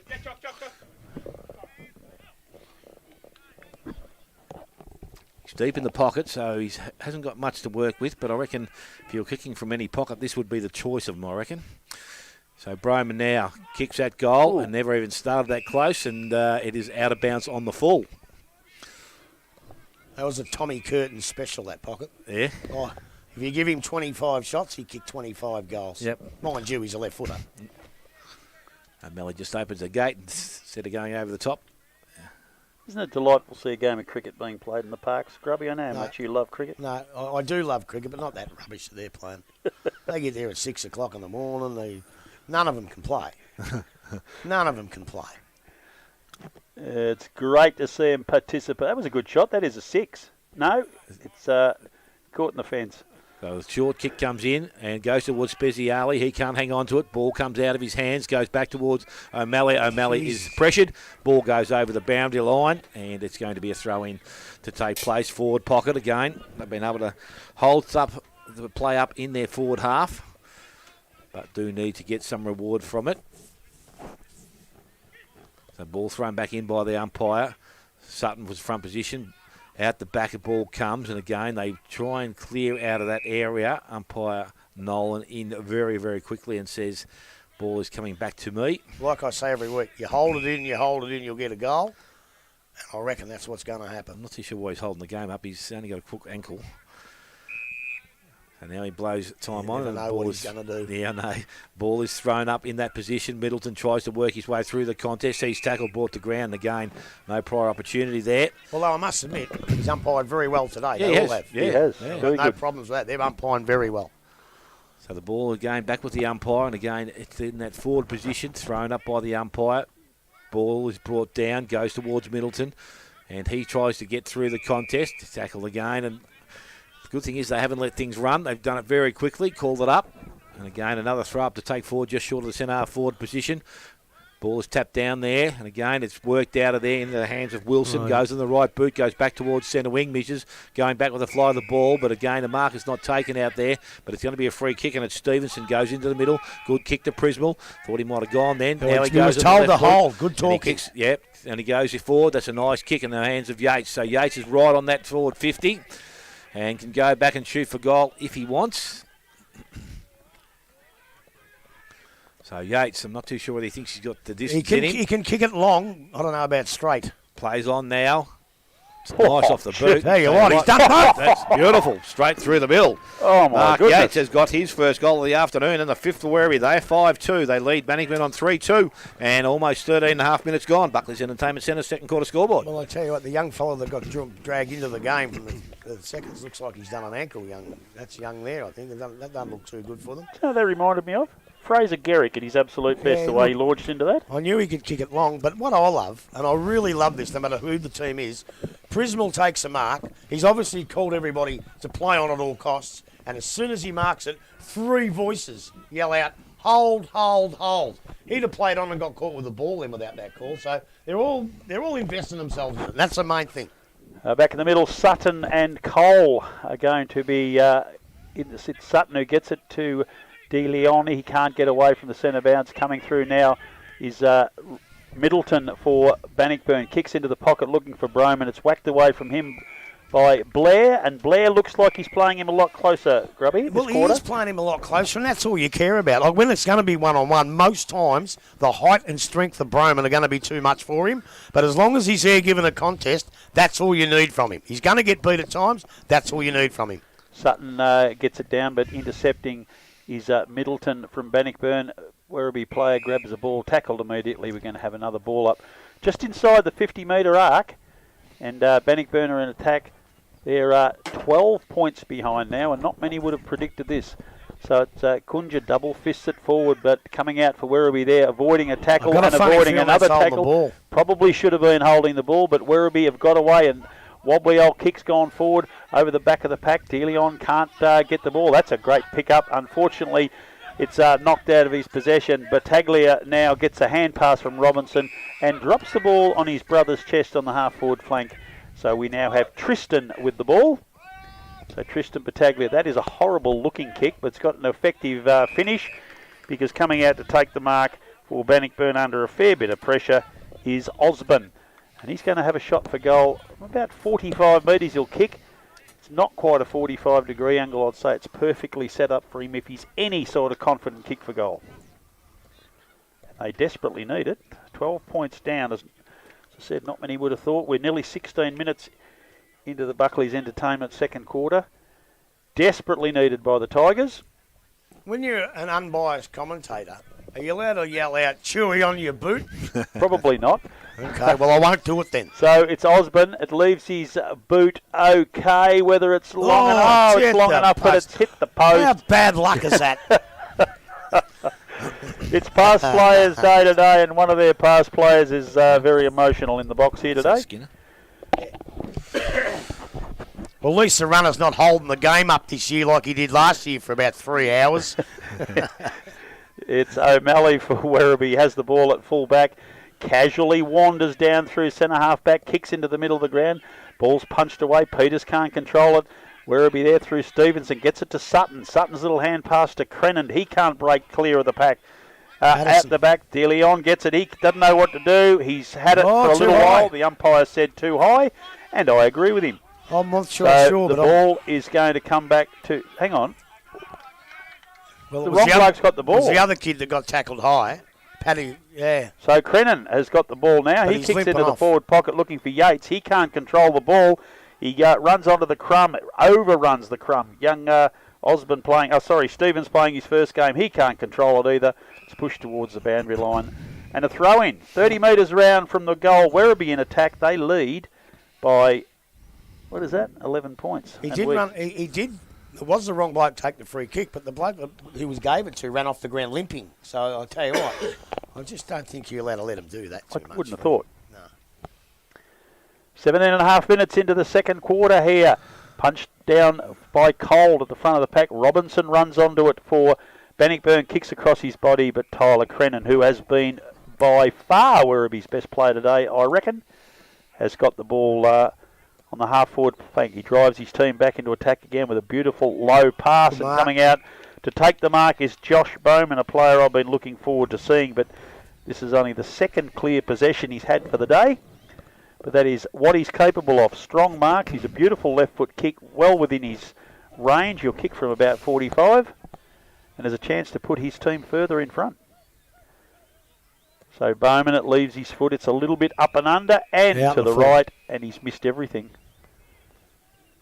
I'll go back to that Mark Nolan one, though. Even if it was a mistake, who cares? It hasn't affected the game, so who cares one little iota?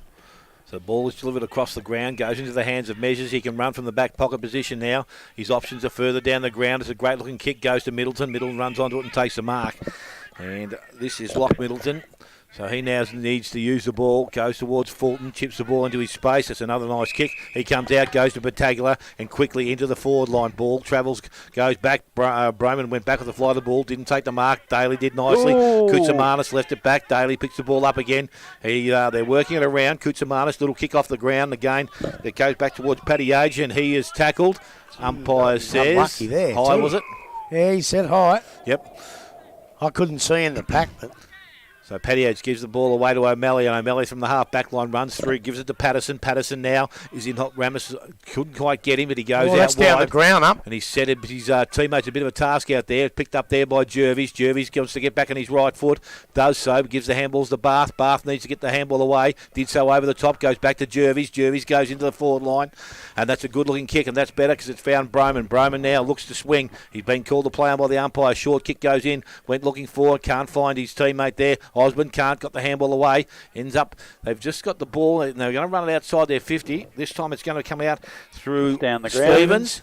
And umpire says that is a free kick down the field. See, I don't think that one was. I think he pushed him as he kicked. It should have been in the back. Now he goes quickly, goes towards Miller. Miller in some space by himself. Left foot kick. That's a nice looking kick. And the mark is going to be taken again by Yates. So he can go back and he can kick his second goal of the afternoon. Well, we know he's got the distance in him. From here, definitely. And I tell you what, before you said Broman looked for his teammate and couldn't find him. Well, I tell you, he found him, but he just dropped it. Unfortunately, young Osborne, he just put it down. Hit him right in the chest, I think. So Yates, about 10 metres closer than his last shot from goal, and the same spot basically up and down the ground. Kicks that goal, and he has brought that back nicely. He has his second now, and the 6 for Werribee. They are 6-2. They lead Bannockburn on 3-3, and we have gone just over 20 minutes, second quarter. Well, I don't know why you want him down the back line, Smitty. You've got no idea about football, you haven't? Because he's kicked two beautiful goals. But I still think Bowman can do that if Bannockburn put Kieran Fulton down to full forward, because I'm just not quite sure if they've got anybody else down there. But they don't seem to be doing that at the moment. I think Fulton's second quarter's a lot better. I think that him and Paddy Daly are pretty close here. And it's they're both given their teammates first use of the ball on a couple of occasions. So back in the middle here, it is Daly, but Cole wins out there. Gets it down and Ritchie grabs it, slaps it on the foot, an old mongrel punt going forward. O'Malley punches it clear of the pack. Probably could have attempted to mark, but he's got it into a defensive spot over the boundary line.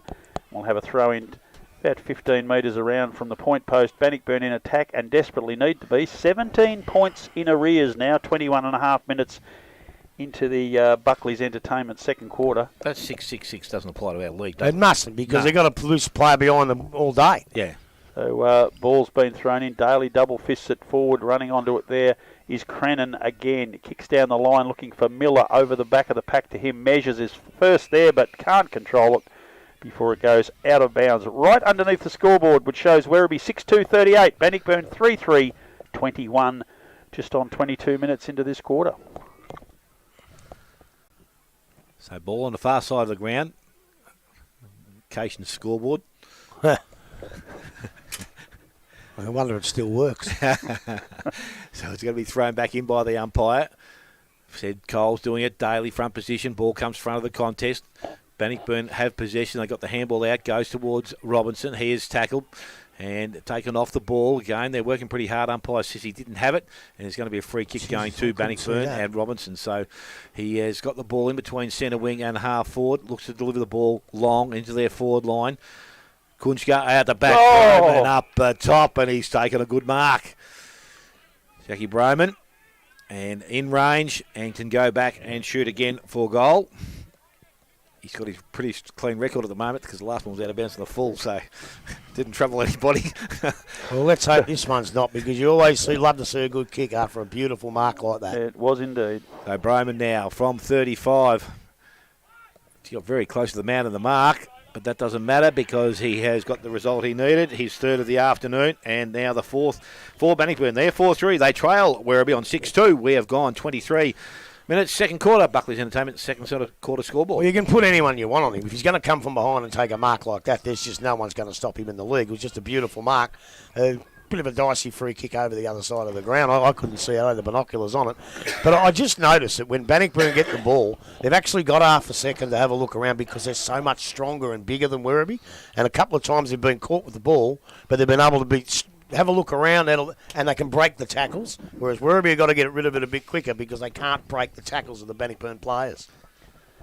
Middle of the ground, horribly inaccurate. Inverleigh have kicked 5-11 so far. Corio are 3-2, 21-point lead to Inverleigh. Daly gets the ball down, but Middleton runs onto it for Bannockburn. Kicks into the forward line over the back of the pack. Clever hand passes, releases Battaglia. He kicks quickly forward, but a mark in the back pocket for the home side. And Chad Buck, who's coming back after a long layoff with a knee reconstruction injury, gets it across the ground. And Tyler Crennan, who's probably beyond 15 possessions for the game now, I'd reckon, kicks down the line and finds a teammate. Look for the big bloke. Finds a teammate in See Barrow. what I mean? Daly on his own. He just took too long to get rid of it. Barrow kicks down the line. Daly be underneath it, tries to get his hand to it, punched away by Spiller. Good defensive work. Middleton quickly kicks it forward, and Cole takes a mark for Bannockburn. True centre wing. He's about to get his team back into play. Kicks it across the middle of the ground. Daniel measures marks. He kicks it even wider, and out on the ground there is Clifton. Clifton's neat little pass finds Battaglia. He kicks into the middle of the ground, and Will Ritchie marks. He's about 55 metres out. Wheels around on the right, goes long and deep into the forward line. Broman is waiting underneath. Drops a chest mark that he probably could have taken. Their Bannockburn players are screaming for deliberately out of bounds. No such luck. We'll have a boundary throw in 5 metres round from their goal. They're 9 points behind. How long have we gone? 25. Well, up by the scoreboard, we've gone 50 minutes. Yeah, I saw that. So maybe I did rewire it badly. Ball's tapped down by That's Daly. holding the ball. Robinson tries to Fair break chance. free. The umpire said he didn't have prior Well, he opportunity. did have it because he used to try and fend off. That's where you lose your prior op. The umpire's the one who's going to decide, and he's going to throw it up. Daly double hands it down. Broman picks up for Bannockburn. Can't break clear of the pack, though. And the ball wobbles out of his hands over the boundary line. Another throw in. Just another couple of scores from around the ground. West 47, East 27, Thompson 21. North Geelong still in front, 22. The ball thrown back in. Daly left hand to Blair. Blair can't break free his immediate opponent. Broman grabs it. Crennan again picks the ball up for Werribee, bangs it forward, but Cole gets a hand pass to release Spiller. He kicks it forward, and a neat mark by Ritchie. He played on. The umpire suggested so, tackled, and he said he was incorrect disposal. And I thought it was a youngster was going to get the free kick, young Stevens, but it's Matt Miller, the veteran. He's young. He's only 37 or something. So Miller, probably the oldest player on the ground, kicks out wide and finds Josh Bowman, who's made his way down from the full forward position. Well, he would be. BJ's not playing. I think he's been rubbed out, isn't he? Yep. So Bowman now kicks right on the half-time siren. Scoreboard's gone down, but we know Bannockburn are 9 points in the rear. Home side are doing everything right at this stage. Goal kickers Dale. Goal kickers till half-time. Mark Yates with 2 in that quarter has 2 for the game. 1 each to Prismal, Stevenson, De Leon and Sutton. And for Bannockburn, 3 to Jackie Broman and 1 to Tristan Battaglia. Going to take a short break, come back with first well, Grubby will go through the first half. We think he's going to come back at half-time. And he will discuss what's happened here in the first half of football. You're listening to 94.7 The Pulse, your home of local football.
welcome back to Symal Oval, Werribee Central's home ground, where they are surprisingly leading 38-27 at half-time over Bannockburn.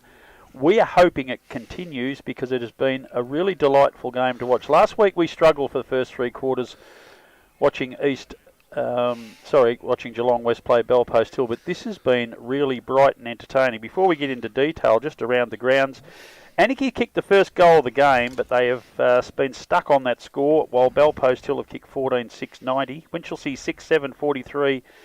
6-7-43, Belmont Lions 5-5-35. We think the thing stuck, showing North Geelong 1 point in front of Thompson. Said the score here. East Geelong 6-5-41, are trailing Geelong West 7-6-48. West kicked 5 straight at the start of the game. And Corio a 4-3-27, Inverleigh, and an accurate Inverleigh, 7 goals, 12-54. Dale Smith, this has been a darn good game. Yeah, no, really good game of football, and as I said, give credit where it's due, and they've played some a pretty good brand of football. They've won a lot of ball around the contest, and that's where Bannockburn have been have been pretty good at during the course of the year. But as I said, they've set themselves up now. If they can play somewhere like this for the second half of the football, we're going to have a really great game of football. It's a big if. Yes, that's the thing. You've got to be able to maintain it, and that's what they're trying to do. So, again, the ball comes out of the middle. They're going to go quickly into their forward line. Miller, it is that runs in and kicks long into their forward line. Go looking towards Yates, but that's well read out there. And Bowden it will take the mark, and he plays on very quickly. Goes out towards centre wing, leading the race for the ball. It's going to be picked up there. I'm not too sure what that is out there. Actually, it might be McCarthy, is it? Yep. He goes quickly into the forward line, gets through a couple of players out the back. I reckon that might be Blair. He picks up, looks back inside. Dangerous looking kick. Spoil from behind. Ball gets out to Battaglia. Picks the ball up. Got the handball out further. Goes towards his teammate Bowden. Bowden goes inside and ends up in the hands of Robinson. He transfers play back out to the far side of the ground, and he has Jervis out there. He took a couple of steps, so now he's off. Looks to bring the ball back inside. Kunzga comes up and he takes the mark just inside the forward 50, and he will need a very good kick from this position. Haven't seen much of him in this game. He's looked dangerous a couple of times. Yep. You know, he's he played half forward, I think, last time we saw him, didn't he? He's probably a bit deeper freedom. this time, yeah, deeper in the forward line. So Kunzka, he is going to be a kicking from just outside 50 when he makes contact with this ball. Steps in, kicks that goal. Won't have the distance and all the accuracy, and O'Malley will take the mark in the back pocket and or free kick, whichever. And he now chips the ball in, goes to his coach. Now, he should be held up there because Reese heard the... He blew the whistle. He did. He got out of that okay, but it should have been a stop play anyway. Ball goes back into the hands of Bowden. Bowden looks at Jervis. Jervis goes back into the middle and has Measures. Measures has a runner. Goes in that direction now. He's got some tackling pressure coming from behind. He gets out of it. Well, I don't think there was nothing, but there's play on now. Richie gets the handball. He goes out wide. He's got Jervis still further afield, just outside 50 again. Kick into the forward line, but again, not directed too nicely. And the markers again been taken out there, and I think it's going to be Blair once again. He goes back into the middle. Dangerous kick picked up by Richie, goes to Middleton. Middleton got the handball away to Jervis, goes outside Robinson. Robinson back to Richie. Richie, little banana, and will find Lock Battaglia.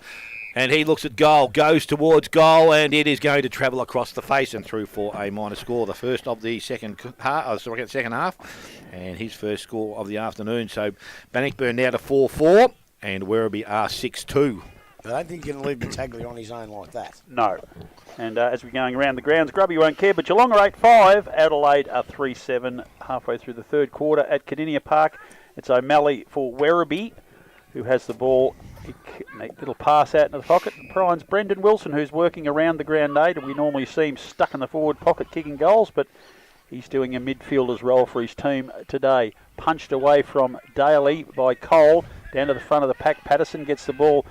Tackled quickly is Buck, only a short kick, didn't go to 15. De Leon breaks clear of the pack, tackles, drops the ball. He is gone for sure. Too. And it's Lincoln Peters who's going to take... He's taking it off him. No, it was a tackle, Grub. He took him all the way to goal. He put his arm out that way first. Yeah, no, it was definitely holding the ball free kick. But he just went on with a bit too far. Crennan picks up where he left off in the first half. Another possession, kicks forward for Werribee looking for Yates, but it's missed him. Spiller and Yates having a little bit of a battle, which is Bowden's joined in. The umpires come in and said, Mark Yates, you can have a free kick.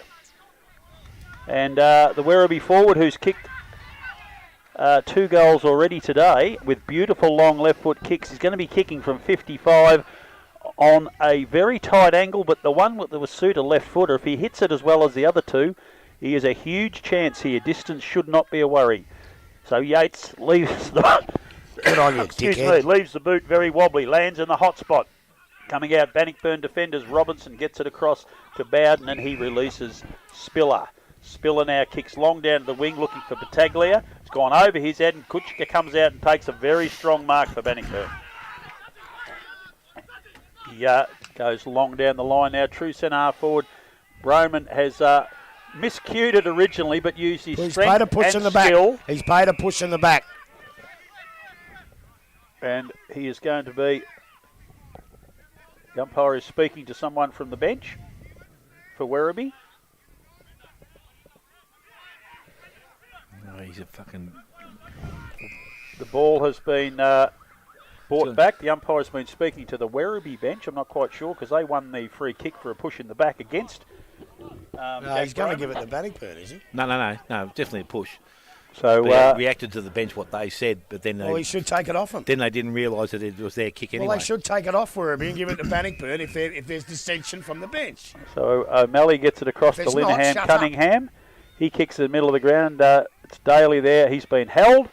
And the big ruckman will take the free kick right on centre wing. Werribee in attack again, leading by 10 points still. It's a big up and under from the ruckman. Lands at centre half forward. Robinson up high, punches the ball forward. Coming through was Prismal. He can't control the ball. Sutton's trying to win it. Crennan's in there, does win it, but he's tackled immediately. The umpire said there has been a free kick earlier, and it will go to Josh Sutton. The centre half forward come ruckman for Werribee. Gets it across to Prismal. His neat little left foot kick looking for Yates. Yates can't hold the mark in front of the pack. Coming through, I think it was Wilson. Another one with that navy haircut's tricked me, but I think it is. Yes, it is Brendan Wilson. Last one up with the ball.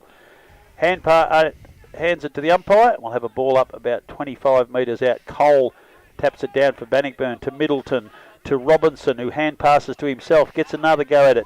Ritchie gets it now. Horrible little drop punt into the centre of the ground over the back of it, and finds Prismal on his own at true centre half forward, straight away around on the left foot. Horrible kick into the pocket into a nest of Bannockburn defenders.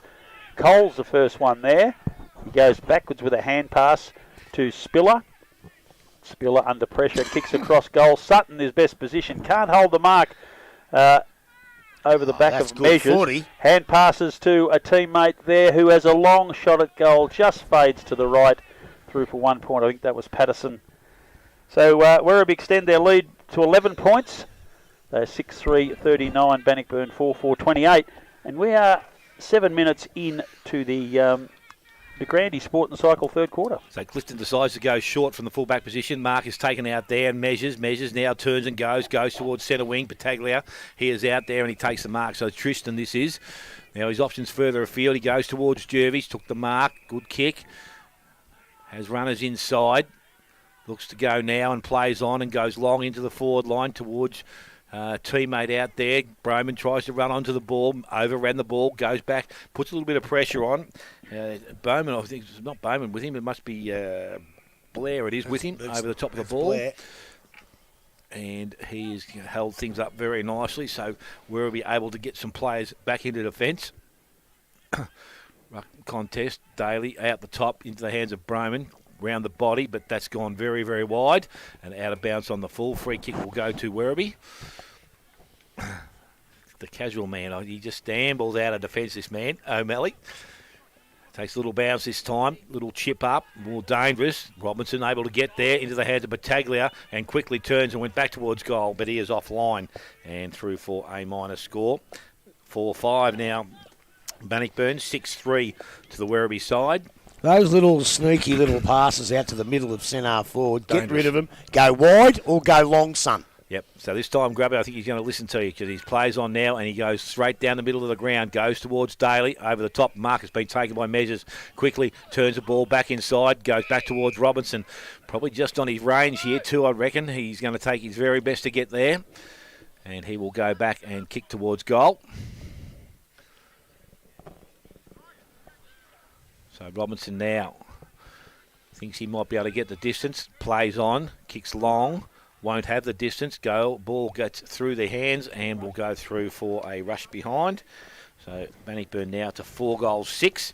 6-3 to the Werribee side, and we have gone 9 minutes to Granny Cyclone Sports third quarter scoreboard. So it's O'Malley again. He kicked long last time. This time a little pass out to the back pocket finds his coach, Reece Prismal, who plays on, gets around an opponent, kicks into the middle of the ground. That's a good kick. Making plenty of room is Barrow all by himself. Little pass from him, all left to Bowman.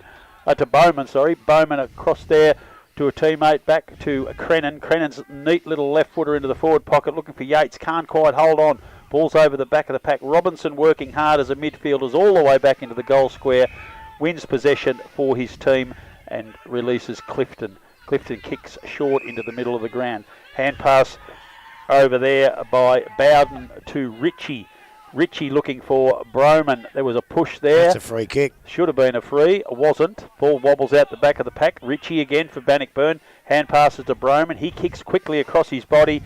Waiting there is O'Malley. He's the only one within a bull's roar. And as Dale said before, he ambles after it.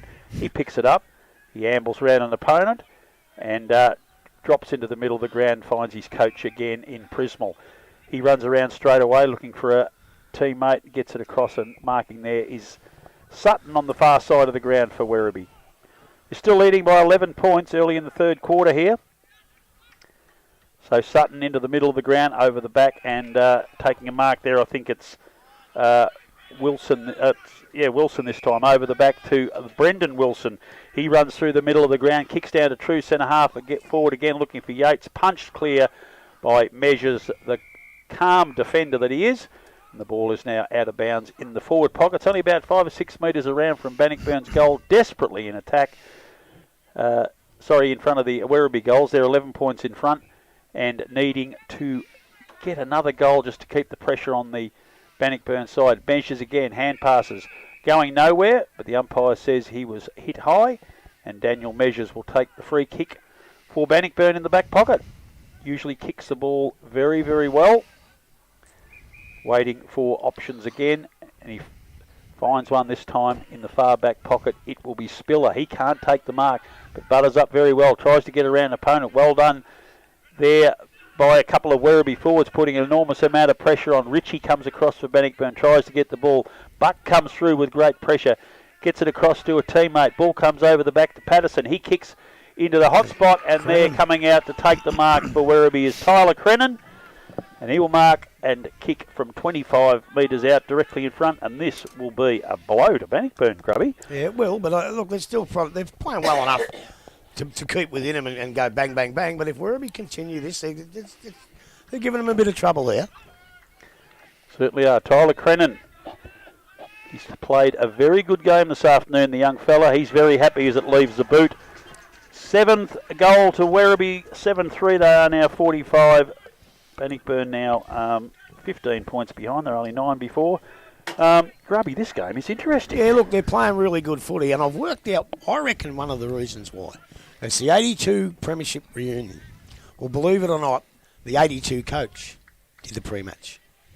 King Billy Hudson, probably the greatest legend in the Werribee Central Football Club of all time. His son Ben played for Brisbane and Collingwood and all that. I don't know if you remember him. Oh, yeah.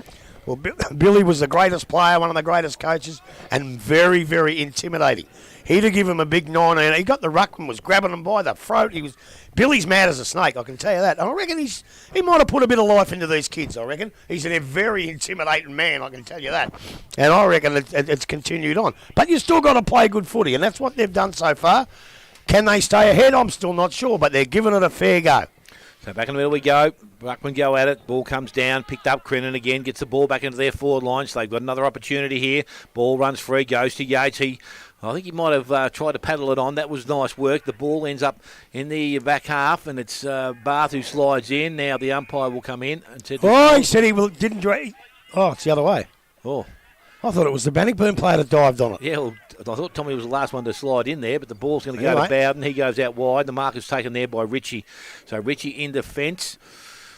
And further afield, he's looking for some options. He's got one now and goes towards Middleton, coming across as Sutton. Can't take the mark. Middleton's there. Well, actually, that's Middleton, so I'm not too sure the other one was. Umpire's paid a free kick, and it's going to go to Willie Middleton. Handball goes back towards Clifton. He goes wide, looking towards Jervis, and found some space. Now takes the mark. Puts himself under a bit of pressure. He wants to go all the time, but he's got back on the right foot. Wow, delivers he's the knocked ball him long out. He has knocked him down out. the forward line. Hey, I'm Mark not has been sure. taken out there. Now, hang on. He's knocked him out in what looked like a fair bump to me. I didn't have the binoculars on it. It looked like a fair bump, a fair shepherd to me, I must admit. All right? He's paid the free kick. Doesn't matter whether he's paid it or not. I just hope the kids are right. But he doesn't look good. But to me, from this distance, it looked like a fair bump. All right? He's going for his pocket. Well, I reckon if he pays a free kick and he poleaxes the bloke, he probably has to. But to me, No, he isn't. it looked like a fair bump to me. That's what I say. So the free kick's been given. The ball is transferred down towards centre wing. Picked up there. Goes to Richie. Richie back to Jervis. Jervis goes back into their forward line. Kick didn't come off the boot that well, and it's gone over the boundary line. It's going to be thrown back in. And I want to just get back to that. If you go in for a shepherd to protect your player who's got the ball and hit a bloke, no matter how hard you hit him, if you hit him up the front and don't hit his head, the bump still should be allowed in this game. So the ball thrown back in. Ruckman, there's no one there to take it. Miller decides to charge at it. Did that nicely. Went back and collected it. Then didn't get boot the ball. Umpires allowed things to play on. Battaglia picks up, goes round the body, back into their forward line. Goes looking for and will find Fulton. This is the worry. Umpire called play on. Now I'm not too sure whether he went play on. Ball goes back into their forward line. Broman's up. Mark is not taken. Well, actually, he had another go at it. Went to the hands of Buck. He ducked his head. Got in and out of trouble. Now he's in more trouble. Umpire says, going to be a ball up, is it? No, he's paid a free. Free kick. I think it might be Ramos that's been the tackler. Yeah, I thought he paid a free kick to Bannockburn. Well, that's what he's done. It looks He like has, Ramos, yes. So Ramos now from the forward pocket. He's going to go the banana by the looks of it. I'm not too sure he's going to lose the left boot. Goes around, kicks around the body. And I think he's done that pretty nicely from the erection. That's a goal. That's a goal. He has got his first goal of the afternoon, and the fifth for Bannockburn. It's 5-6 Bannockburn. They trail Werribee on 7-3, and we have gone almost 16 minutes to Grand Eastern Cycle Sports third quarter scoreboard. I'd love to know what he actually paid there, because whatever it was, it's gone against the grain of the way they've umpired, I think. I just thought... Anyway, it's a free kick, but... and when you're down on the ladder and you're trying your best, you don't want those free kicks to the opposition side, because they're going to get them anyway. They're cruel. Jeez, I've enjoyed this game. It's been very enjoyable. And It's you not didn't the want to highest come. skill. And you didn't want to come. That's not true. I'm always happy to come to Werribee. You I like said the drive down you here. said last week, Smithy, can you do it on your own? That's what you said. Ball's back in the middle. Daly is a beautiful left palm out into the path of Miller. He can't get clear. Richie, neat little hand pass, releases Middleton. He gets it back to true centre half board. A very favourable bounce to Bannockburn. Battaglia to Connor Jervis in the pocket, and he finds his leading coach, Jack Broman, and he's going to mark, or has marked, about 45 metres out. He's on a less than 45-degree angle, far side of the ground. You see what I said earlier? That's what I meant earlier, right? Broman leads out. The kid from Werribee's with him. Broman's too good for him. That's going to happen all the time, right? Earlier I was spewing about blokes not even being on him. At least the kid's having a go. Yes, he certainly had to earn his possessions since quarter time. That is a very nice kick from Jack Broman. And I believe Dale Smith, that might be his fourth goal for the afternoon. And what a very, very good player he is. Yeah, look, I think he's one of the best players I've seen in the GDFL for a long, long time. But as I say, the kid was on him. He did his best. He wasn't good enough. Hopefully one day this kid is good enough. But at the moment, he's not kicking goals and getting the ball out on his own with no one tackling him. And the kid's having a go. And I'd leave him on. Because it doesn't matter whether Werribee win or not. Not many would have stopped that, though, Grub. No one would have stopped that. That's what I'm saying. You leave this kid on it, and I tell you what, you'd learn a hell of a lot playing against Jack Broman. I can promise you that. So we're back in the middle of the ground again. The Daly's in there. Now I wish he'd go to the back pocket. So ball now is thrown up by the umpire. Daly gets the ball down only as far as Robinson. He left it behind. Crennan did the same. Middleton goes back and collects it, runs from the middle, kicks it back into their forward line. O'Malley read that nicely out of the contest, picks the ball up, delivers the ball back towards centre wing. Jervis leads in the race for the ball. He prayed on now, took the mark and played on, took a bounce, goes back into their forward line, take a second bounce, now delivers the ball long into their forward line again. Kick was poor and out of bounce on the full. Well, who was the bloke that chased him? Not too sure. In the blue boots, too far away from me. Yeah, that's Paddy Age. Well, good boy, because he just kept going and going and going and forced him to kick out in the full. So O'Malley, this could be dangerous. He's put himself under a little bit of pressure, got the hand away to Koutamanis. Koutamanis now goes on his left foot. That's a good kick, and the mark has been taken. And I think that's could be Wilson, is it? And Wilson now delivers the ball back towards centre wing. That wasn't quite as good. Ball goes back over the boundary line, and we're going to have a throw in on the far side of the ground.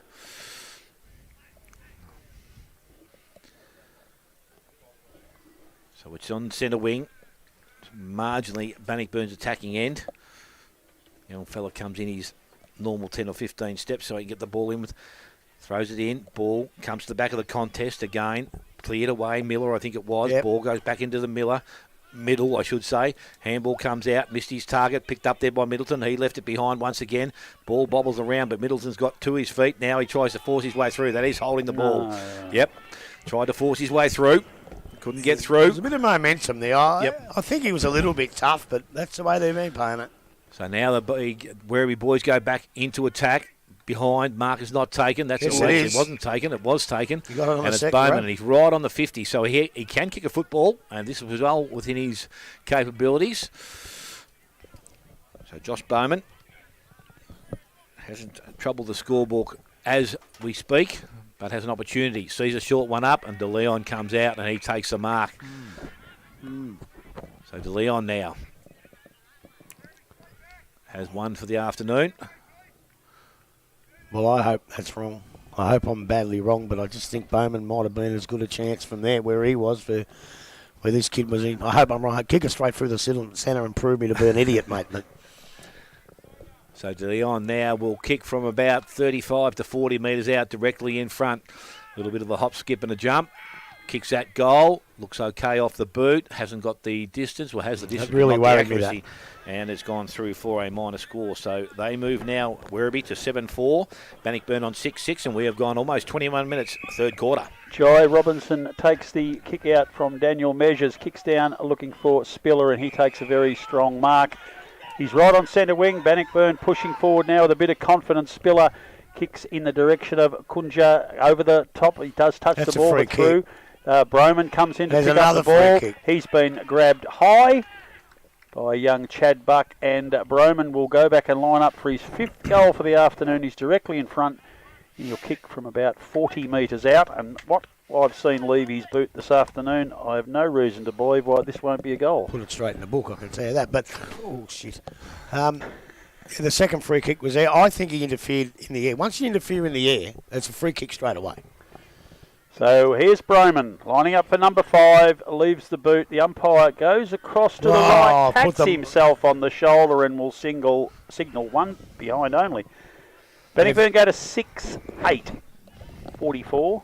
Werribee Central's a 7-4, 46. And if you think I was trying to put the moz on him, you're dead right. 22 minutes gone. De Grande Sport and Cycle. Third quarter here at Symal Oval, Werribee. That's a good kick straight up the middle of the ground. Goes towards Daly. Didn't read it, that bell. Ball comes out the back. Handball goes out wide. So Werribee with an opportunity now. Through Barrow goes. And that's a great looking kick. Finds his teammate in Patterson. Got the handball back inside to Crennan. Bowman is out the back. Just needs to pick the ball up. Couldn't do so. Kicked it off the ground. And he has put it through.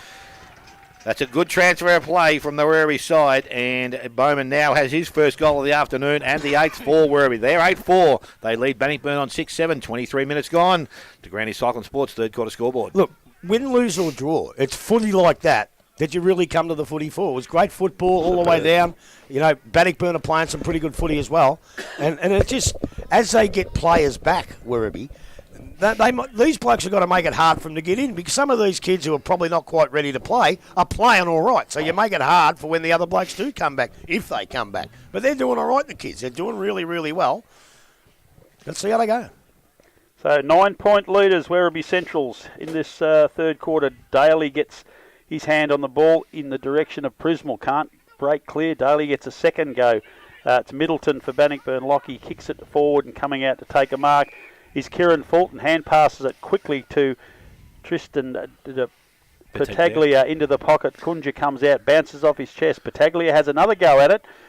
Crennan comes through for Werribee. He's done many times today. Gets it across to a teammate there who's quick kick. goes out of bounds.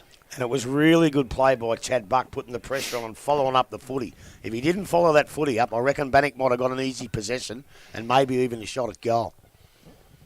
So now we've got a boundary throw in. Just Werribee side, Bannockburn side of the wing. Comes into the arms of Daly. Tries to get away from the pack. Can't. The umpire says that it will have another ball up. Middleton and Miller wrestling for the ball on the ground. So ball goes up, Daly and Cole. Cole gets this one towards Ritchie, but Crannon's onto it very quickly. Little kick, tries to clear the pack, doesn't get it through. The umpire says there will be a free kick. It's a high tackle and it will go to Connor Jervis for Bannockburn. Jervis low, long drop punt out to the half-forward flank. The umpire blew the whistle, then unblew it. And the ball's come out to Werribee, hand passed across to Prismal. Prismal gets it across to Wilson. Wilson inside to Crennan. Crennan's hand pass to Stevenson is intercepted by Ritchie. He kicks forward and Pataglia has marked the ball, I believe. I think he's going to ball it up, but I do believe he did mark it. I thought he did. He indicated it hit the ground. Okay, so he indicated. That's what his indication was. Yeah, fair enough. So it's going to be a ball up, half-forward flank. Bannockburn in attack. Daly and Cole, no real winner there. Robinson gets the ball quickly, kicks it forward for the Bannockburn side. There is a whistle, and I think the ball has been punched out of bounds. And it will be forward pocket for Bannockburn, 20 metres around from their point post in attack. They are 9 points in arrears, and a few of their players are probably a bit stunned by that. They're going to get a bit of a crack on because Werribee have not let up one iota, and it's been great to watch for that reason. Yeah, but the good thing is, no matter where you're on the ladder, it's going to take Bannockburn some good footy to get back. Yeah, most definitely. Ball, quick kick out to Werribee defenders. Crash into each other. Broman comes in, picks the ball up, but he's bumped and over the boundary line he will go. And we'll have a throw in forward pocket, same spot as before. Bannockburn will be desperate to get something out of this foray forward. Ball comes in now. It's Daly and Fulton. Daly gets it down, grabs it himself, can't get clear of the pack after he's tackled. Desperate tackles there, picked up quickly and kicked across his body by Pataglia. 1 point only. That was Luke that time. Lachlan, sorry. And Lockie Pataglia brings up Bannockburn's 8th point for the afternoon, or 9th, 6-9. They are now 45. Out into the back pocket. That's a very clever positioning the body by Patterson. Umpire said he pushed. He did not push him that time. He did not push him. It was using Connor Jervis wins the ball, kicks it into the pocket. Kunja comes out, can't pick up the ball. Bends down to get it, coming out strongly there. Patterson wins back for Werribee. He kicks neatly into the middle of the ground, and Josh Bowman has come up from centre half forward. Marks almost in the centre circle. He's waiting for options. Umpire calls him to play on a little drop punt out for Patterson, and that is a good mark under a bit of pressure from Will Middleton, and that's Patterson. Wheels round on the right foot, looking for a teammate. Long driving kick forward. Yates it is that he's after, but marking the ball very comfortably for Bannockburn. There is Luke Bowden. He'll be a really good player. Who's that? Patterson. The Spiller has the ball in the opposite back pocket now for Bannockburn. That hasn't left the boot quite as he would have wanted over the back of the pack. Can't get through. It's Pataglia who gets it locked. Broman now has it, kicks in the middle of the ground, and young fella Young, who left the ground with a crook ankle, he's back on, looking all right now. Will Ritchie kicks the ball forward for Bannockburn right on the three-quarter time siren. His side, I believe, go to the break 8 points down, and that was the Garandi Sport and Cycle third quarter. The goal kickers, Dale. Yeah, goal kickers for the Werribee side. We have 2 to Yates still, 1 to Prismal, Stevenson, Crennan, De Leon, Bowman and Sutton. And for the Bannockburn side there, 6 is 4 to Jackie Broman, 1 to Tristan Battaglia, and Ramos is the other goal kicker. Going to take a short break, I think, and come back with final quarter action here from Symal Oval. You're listening to 94.7 The Pulse, your home of local football.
Back here at Symal Oval in Galvin Park at Werribee, the Centurions are 8-4-52, leading Bannockburn 6-8-48. It's a bit of odd body language in the Bannockburn camp, which Grubby will go through in detail shortly, but around the grounds with what we've got, Bellpost Hill skipped away 17-8, now 110. Anarchy one straight goal, which was the first score of the game. Winchelsea under a bit of pressure, 7-11-53. Belmont Lions have had a 5-goal third quarter. They're 10-7-67. Lead at three-quarter time.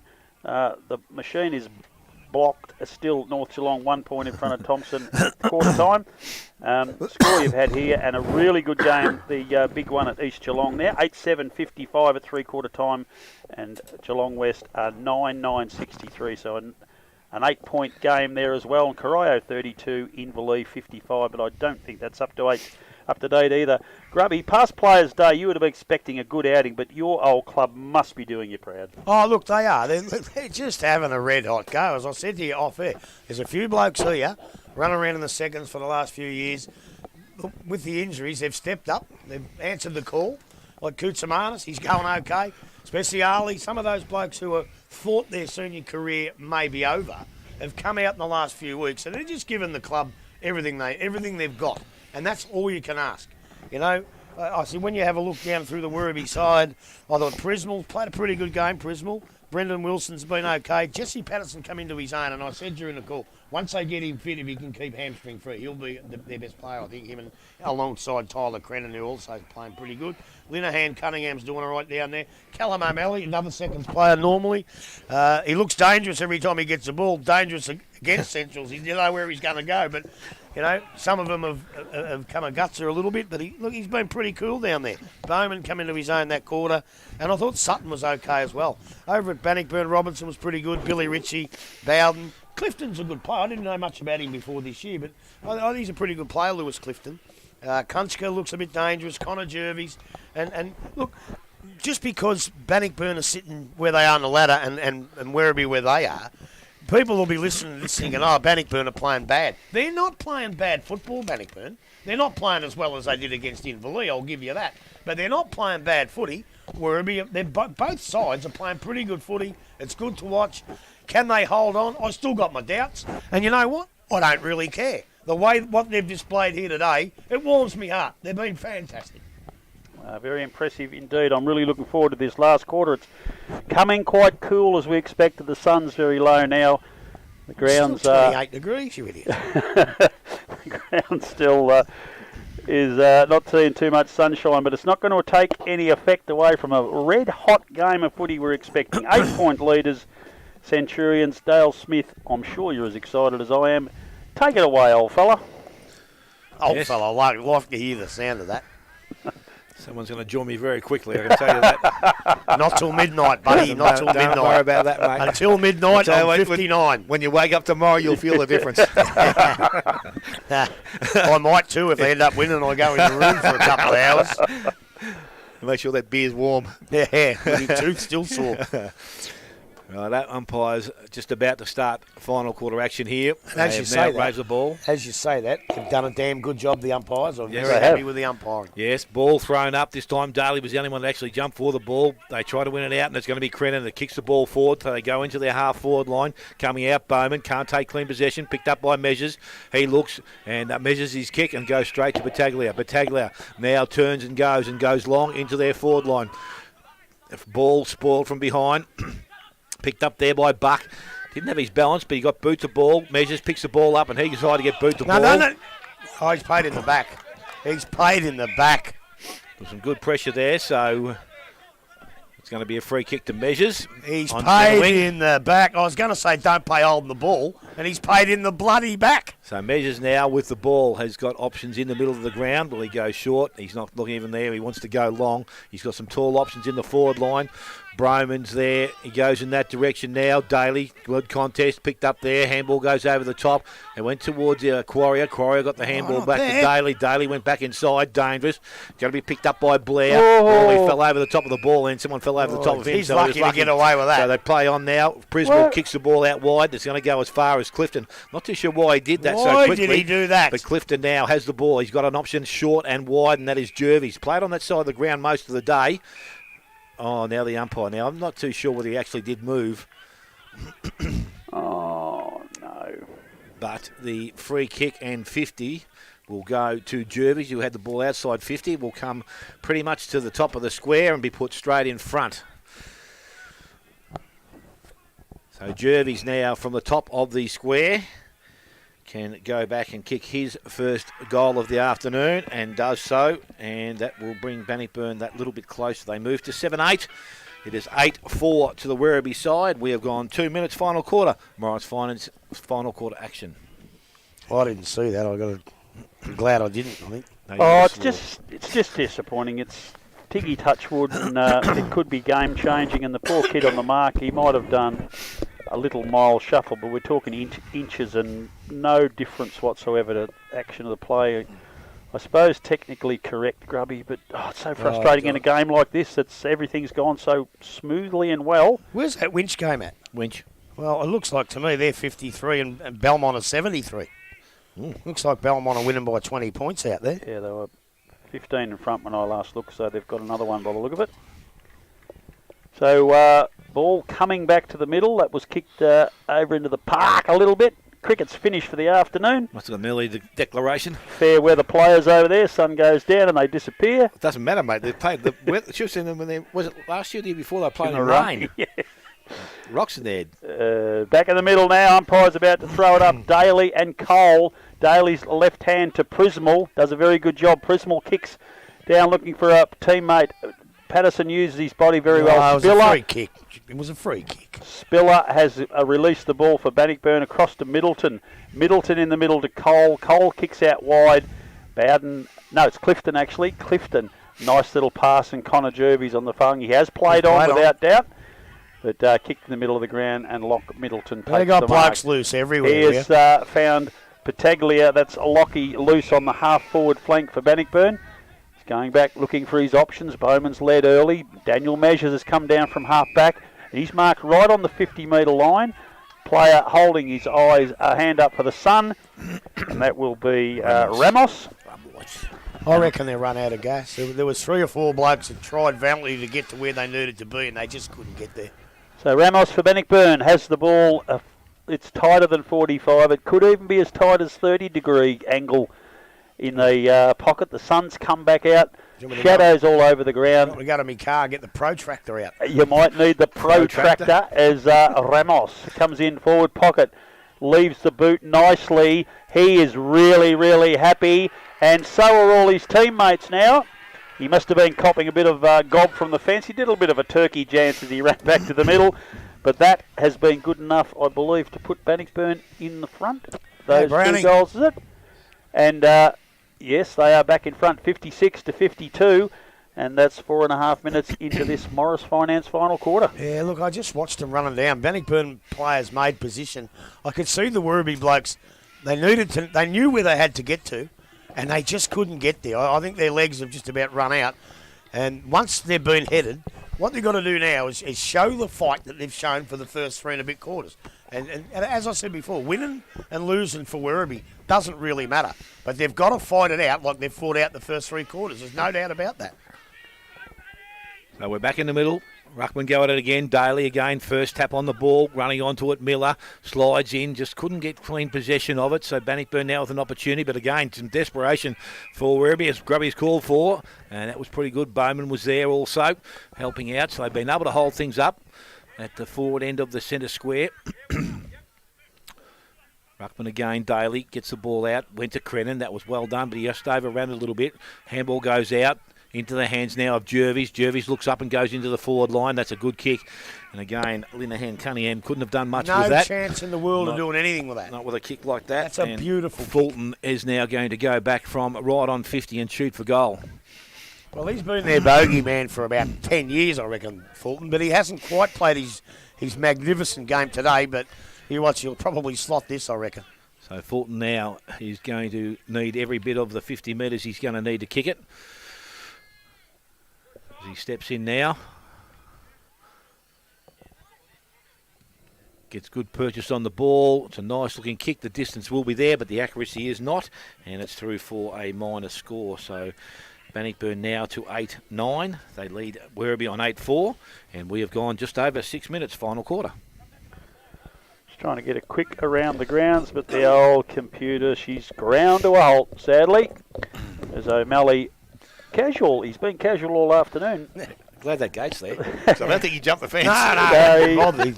He casually scrolled through, and he's coming back in now, and the ball will come back into play. He's been pretty serviceable for a regular seconds player who's not in the best of physical condition, it's fair to say. It's a traditional Central's name, O'Malley. Don't worry about that. O'Malley kicks straight down the middle of the ground, coming to take a very strong mark is Kieran Fulton again. He kicked that last behind, and he's got the ball in hand again.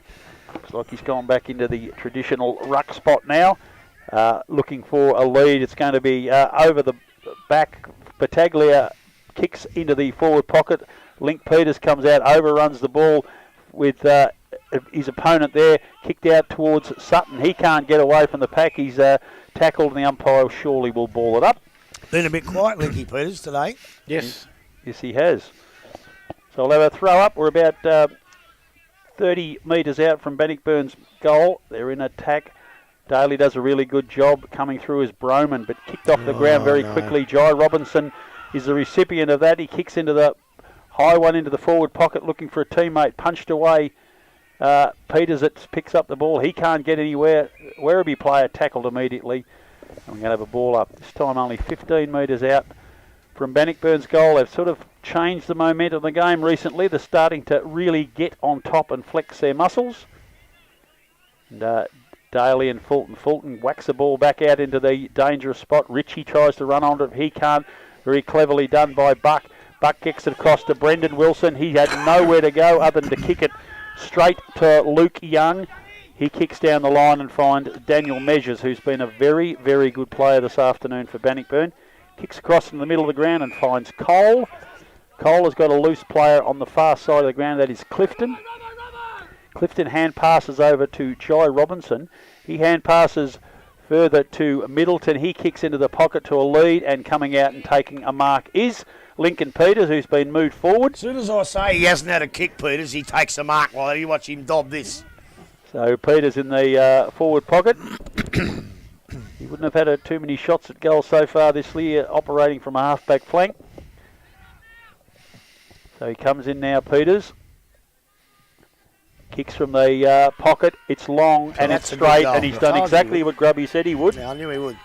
And Bannockburn's ninth for the afternoon. Yes, they've extended their lead now, and it's looking a little bit like a complete change in momentum, Grubby. Oh, they've run out of gas. There's not a doubt about that. They're just not getting to where they need to get to. But by the same token, Bannockburn have upped their game a little bit. Their field kicking's been a lot better, and when you field kick well, you give your forwards more of a chance. And look, as I said, forget the scoreboard, but fight the game out. Don't go down by 6-7 goals after what you've produced for 3 quarters. Get in and have a crack for the last 20 minutes or whatever. We're back in the middle. Cole doing most of the work early in this final quarter with Fulton pushing forward. Ball thrown up by the umpire. Daly taps down again, goes towards what's his name? Crennan, yep, that's it. Ball goes into the forward line. He's been the best player. I should have called his name about 50 times, I reckon. Ball comes out. That's a short kick, and he's followed up, and he's got 51. The ball again. So Crennan now, he is going to play on now and go into their forward line. It's a nice-looking kick, but again, the mark is taken out the back. This time it's Bowden, and Luke Bowden now transfers play to the far side of the ground, goes out wide, this time looking for McCarthy, has options back inside. Weighs them up, goes short to Battaglia, can't pick the ball up cleanly. He's got support though, Middleton. He just puts boots of ball, goes into their forward line. O'Malley standing under it. I think he was called out there by Buck. He's going to end up with the ball, and he goes back towards centre wing. Again, a dangerous looking kick. Good contest from behind by Miller. Brings the ball to ground. Jervis is out there, got support there. Battaglia looks up, goes into the forward line. Broman standing by himself has got an option. Back in the middle, he goes to Cole and uses the ball there quickly. Ritchie not too far away, but the running player from behind is Young, can take the mark inside 50. He's going to stop and go back. Dan Measures continues to run. Will they use him? I don't think so. No, if you're in range, son, go back and kick the goal. See him running down behind him. Brendan Wilson, as you said before, plays a lot in the forward pocket. He'd been up on the ball a long time today. He saw where Young was going, and he tried to get there. His legs wouldn't move. He just couldn't go the distance. So Luke Young now with an opportunity to kick his first goal of the afternoon. As I said, he's already played a fair bit of football in the reserves this afternoon. Late call up, and from 40 metres out directly in front, comes in and kicks towards goal. He's got the distance. No, he hasn't. The mark is going to be taken there by Fulton anyway, and he has taken the mark, and he will go back and this time possibly kick his first goal of the afternoon. Well, that's the move that I couldn't believe Ronnie didn't pull earlier. Yep. Like, Fulton's going to kill him because there's nobody down there big enough. But he kept him in the ruck, and I thought Paddy Daly beat him in the ruck. Like, you can throw Cole in to do that sort of a job, and I think Fulton stays down today. He kicks about 11, I reckon. So I'm glad he stayed away, but he's going to kick 3 or 4 in the finish anyway. So Fulton steps in now, and he locks it off the boot. He's got his first goal of the afternoon and the 10th for Bannockburn. They're 10-9. They lead Werribee on 8-4. 12 minutes gone, final quarter, Morris Finance. See, what they have to do as well is now that Fulton's gone forward, you just can't leave Josh Cole sitting in the middle of the ground. Daly has to sort of worry where he is because he's given them a lot of drive out of the ruck. Daly runs down halfway between, and that's neither your arse nor your elbow. He's in no man's land. So he's got to pretty much stay on Cole when the ball's in the Bannockburn forward line. If it comes out, they've got no one to kick it to. So a 50-metre penalty was played a little while ago, and in a blink, Bannockburn have gone from 8 points down to 17 points up. That's the way the game is played these days. A lot can happen in a short period of time, and they really have momentum now. As Grubby has said, so it's Josh Sutton. He'll be in the centre of the ground with Ben Cole. And we'll see what happens here. Both go up very, very early. No one can bet it. De Leon gets the ball for Werribee, kicks it forward. He'll be looking for Yates. Yates is caught a little bit behind. Running onto the ball is Crennan, who's done a really good job. Tackled. The umpire says tackled and... See, he knocked the ball out. Incorrect. I agree. I thought the force of the tackle was caused the ball to pop out, but umpire disagreed, and Young has just had that shot for goal, kicks down the line, over the back of the pack, running onto it. Miller punches it back into the middle, over the top to Bannockburn. Robinson runs onto the ball. Fulton gets it, lays a tackle very quickly, wobbles over the boundary line. Boundary throw in right underneath the scoreboard, 69-52. And we are 14 minutes into the Morris Finance final quarter. When you're doing that and you can't see behind you, if you win and everything's going for you, fine. You hit it back like that, you don't know who's there. You hit it to a nest of opposition. You just don't do that. So the ball goes back into the field of play. Sutton taps it back towards the boundary line. Miller tries to run onto it. I think he was held. He was. Umpire saw the same thing, and he will get the free kick. So Miller on centre wing. He's been good again today, Miller. Didn't mind his game also. A lot of clearance work from It's Miller. about all you're going to get out of a bloke of his age, and that's all you need to. And his size too. So ball goes back into their forward line, gets out the back. Crennan runs onto it. Can he kick a major? Yes, he will. Good boy. So that might lift them again. So Tyler Crennan has got his second goal of the afternoon. The 9th now for the Werribee side. They're 9-4. They trail Bannockburn on 10-9, as we said. 14.5 gone, final quarter. As I said, the biggest thing when you're down the list and you're playing a side who are, I believe, premiership contenders, if you're winning all day, and it's close all day, and the other mob get the jump on you, and you can see the class and the fitness starting to take over, that's when you've got to fight back. You can't just lay down and let them kick 5, 6, 7 goals. You've got to fight back and kick a goal like that, and that was just good play by Werribee. And as I say, they've played pretty well. At Bannockburn showing their true colours this quarter and showing what a great side that they are. Sutton and Cole go up against Sutton. Clever, Costa, Dion. He can't break away, but Miller hand passes, releases Prismal. He kicks forward into the path of Barrow. He can't mark. A clever hand pass by Measures, but it misses. Oh, that's mark deliberate, easily. and goes over the boundary line for a throw in. Werribee in attack. They've got a little bit of fight left in them. Grubby suggested might not be a lot in the legs, and looking on, you'd have to support that. But their heart is still ticking very, very strongly. Oh, for sure. Ball's thrown in. Sutton, who's done a really good job as a backup ruckman, drags it out, kicks it forward. Brendan Wilson grabs it. Hand passes very quickly forward to Barrow. He can't get the ball to his advantage. We're going to have another boundary throw in. See, the other thing with a bit of respect, like with Jack Broman, if they were winning like they should have been winning, he'd have come off a few times and had spells, but he's been on nearly all day. I can't remember him coming off.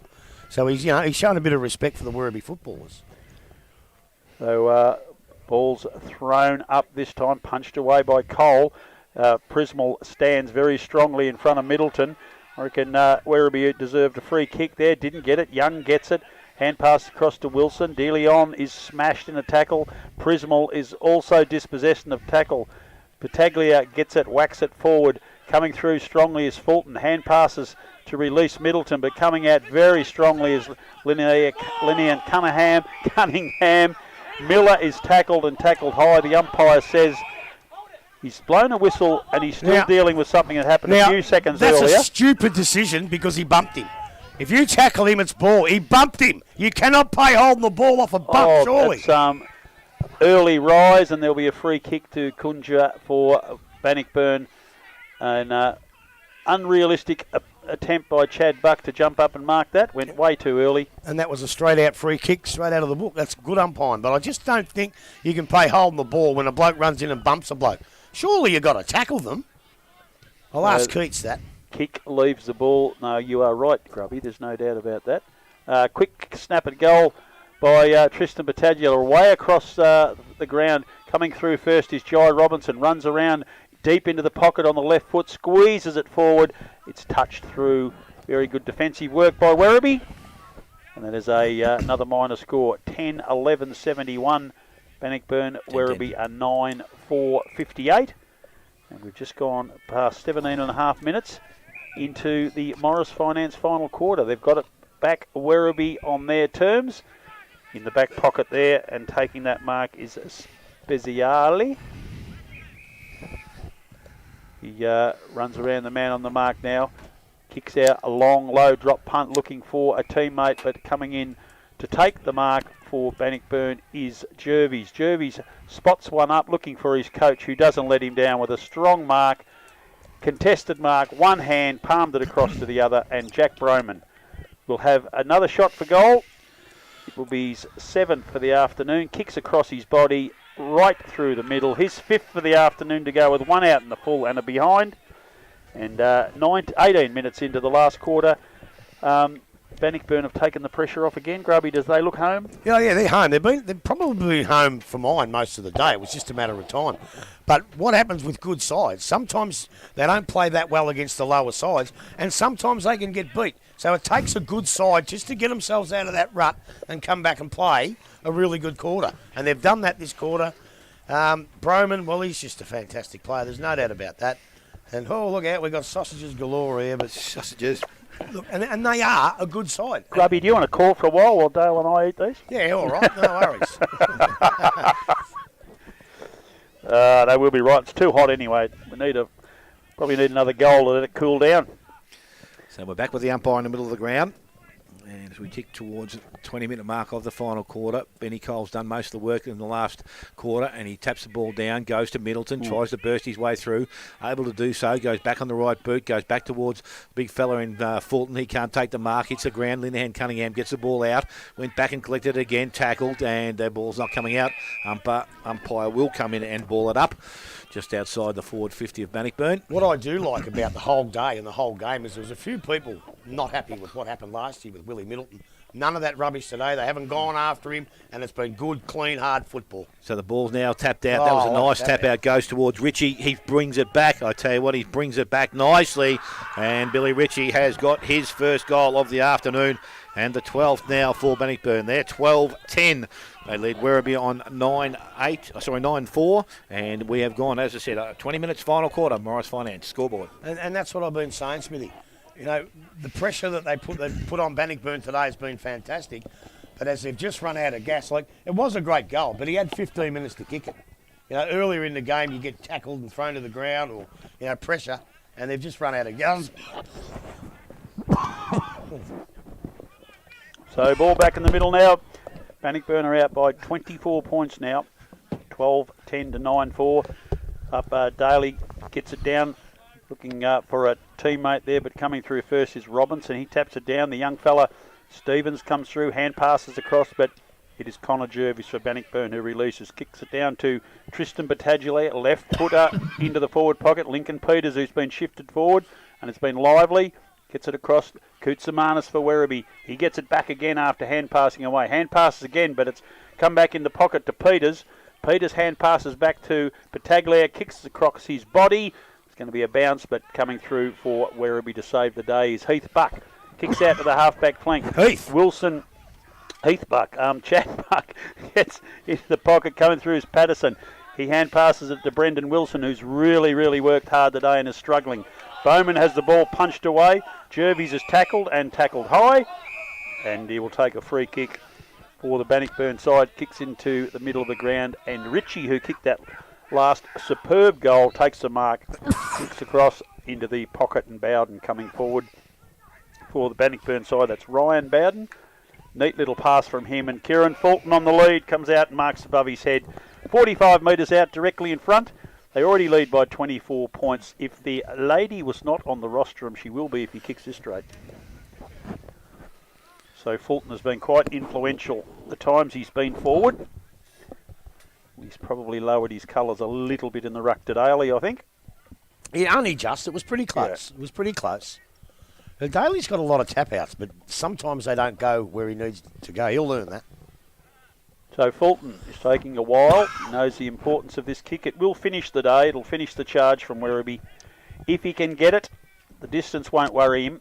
Kick from about the true 50-metre mark, just a bit longer. Long, low drop punt. Doesn't quite get there. Punched through for a minor score. Takes them 25-point lead. They're 12-84. Werribee 9-4-58. Long kick back into the middle of the ground, over the back of the pack. Measures goes up, can't take the mark. Tackle quickly is Billy Middleton. He's not going anywhere. And we'll have a ball up inside the centre square, slightly favouring Bannockburn, who leading by 25 points. And we're 23 minutes into the Morris Finance last quarter. Neat little ruck work, bit of ruck work there by Daly. Releases some players. Young Stevens comes through. He's tackled, tries to get away, slung to the ground. The umpire had the whistle to the mouth, and he's now pinged him for having the pill for too long. And Billy Middleton for Bannockburn has the free kick, kicks it out, and Dan Measures, who's had another very high-quality game this afternoon, kicks it forward and finds Ritchie. Ritchie looks quickly down the ground and finds Lockie Battaglia, who's made ground on the half-forward flank, still outside the 50. I reckon North's beaten North Geelong by only the 2 points. So it's a long kick in the forward line. That is almost a good mark by Fulton. Couldn't hang on. Miller tries to get the ball for Werribee. He's done a really good job. Releases that young fella whose name I can't say. Well done to Dale Smith for helping out there. And Bannockburn relieved the pressure through Clifton. He gets out to the half-back flank, and Bowden takes a mark. Punched away from Bowman by Blair, who's done a pretty good job in the second half on Broman. And there'll be a boundary throw in far side of the ground. We are 24 minutes into the Morris Finance last quarter. So balls, you said, just outside the forward 50. Whoops, better put me speaker down. Well, I think you better not, the way you're going. Oh, no, not going well, but the ball comes out of the contest. Gain, Patterson runs on to us. He tries to get the ball out. He's done pretty well. Ball kicked forward there, and it was kicked forward by Stevens. But they turn the ball over, and it goes back in the middle. Young takes the marks, got options for running down the ground. Spiller is one of those, and he takes the mark. He's been okay, yeah. Bowman just in behind. That's a dangerous handball. It's going to come off okay because they continue to run. The look away wasn't good. Speziale did nicely. Couldn't get boot to ball. Went back and collected. Got the handball away. Put his teammates, or missed his teammate. That was a quick handball out. Goes towards his teammate Ritchie. Ritchie couldn't take it. Kunzko, he had a crack at it, but he couldn't get it out. Now it's over the top. It's going to be Osborne, but the ball is going to be won, and it's going to be cleared out of there by Stevenson. Kicks back in towards the centre wing, and the mark is going to be taken out there by Spiller. So Spiller, been solid, goes sideways, measures back behind the ball. Is calling for the ball. He goes in that direction now. So they now look to run the ball out. Player further afield, it's going to be Luke Bowden. He'll take the mark, settle things down as Bowman comes up from behind. Player out wide is Jervis. Kick will hit the target. He decides to go, plays on, kicks into the forward line. Lead-up player is Broman, I should say. And he kicks the ball around the body. He's brought it back. Has he brought it back far enough? Yes, he has. And Jackie Broman's got his 6th goal of the afternoon. They struggled to kick 6 in the first 3 quarters. They kicked 7 in the last. They lead 13-11. Werribee are 9-4, and we have gone just on 26 minutes. Morris Finance final quarter scoreboard. See, in the end, people will look at that scoreboard and say, oh, yeah, we thought Bannockburn might win by a bit more. But the first 3 quarters were pretty good, and it just shows their class. And again, I reiterate, when a side's not going that well against the bottom side, it takes a bloody good side to get back on track, and that's exactly what they've done. They've done it very, very well indeed. All their good players have lifted and been very strong. When asked at three-quarter time to find something, they have indeed. So we're back in the middle now. Daly and Cole. It's now a 31-point lead to Bannockburn. Mate, it's past Players' Day. Just ball it up so we can all go and have a beer. I don't know what he's waiting for. He's waiting for the boundary umpire. Went to the wrong side. Oh, up she goes. Daly goes up, but it's Cole who gets the ball across to Lockie Middleton. He kicks the ball long and high into the forward line, waiting underneath is Fulton.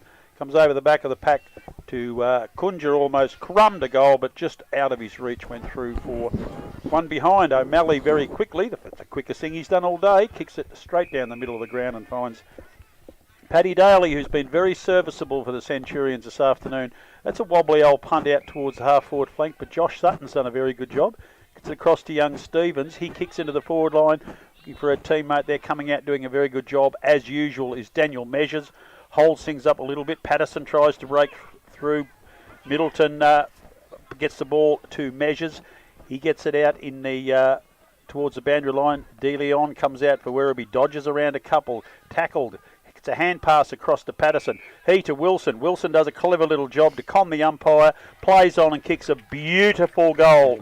He back in his normal position, permanent forward after a pretty hard effort in the ruck. He's on the ball, I should say. His legs are tired, grubby, as you pointed out, but that was all class. Yeah, it was, and I think probably buoyed by his old man and all his mates in the past players, he wanted to show him one last thing before the song. And he did so. It was a beautiful goal. 10-4-64 Werribee. Bannockburn 13-11, 89. 28 minutes gone. Morris Finance last quarter. Dying moments of the game.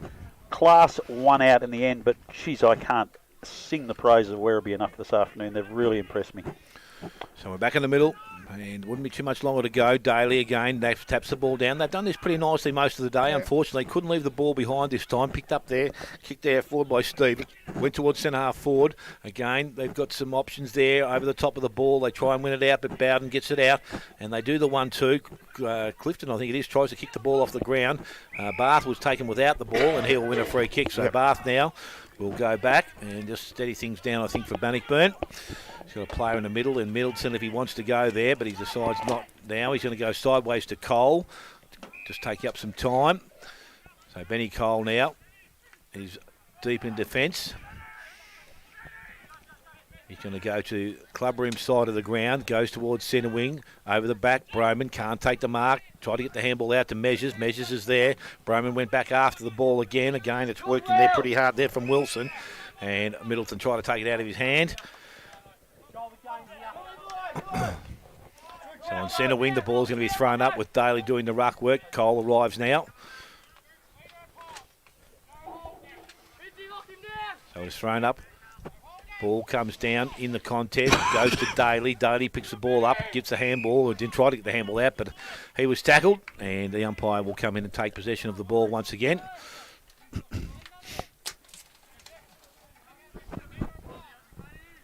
So the umpire throws it up once again. Daly front position. Both ruckmen had hands on it. Daly got his hands free, puts the ball forward. Measures and also Prism will try to take the ball out of the contest. There's a free kick given. The siren. It doesn't matter. The siren is sounded. And we'll see Bannockburn run out winners 13-12 to Werribee 10-4. And goal kickers for the home side. 2 each to Yates and Tyler Crennan. 1 each to Prismal, Stevenson, Wilson, De Leon, Bowman and Sutton. And for the home, for Bannockburn, 6 to Jack Broman and 2 to Ramos. 1 each to Billy Ritchie, Tristan Battaglia, Fulton, Jervis and Link Peters. Take a short break, come back.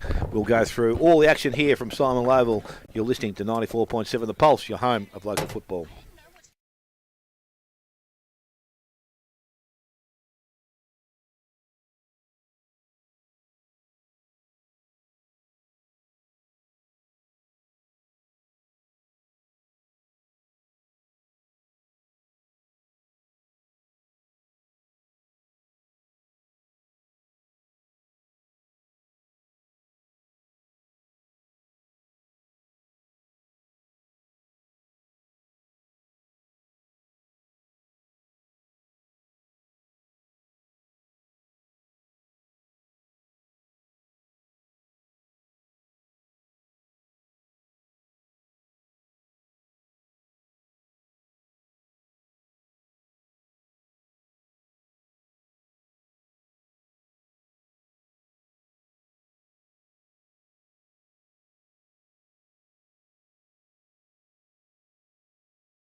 Welcome back to Symal Oval at Werribee Central's home ground. They were defeated today by Bannockburn 13-11-89 to Bannockburn 10-4-60 the Centurions, but a game that was much different to that.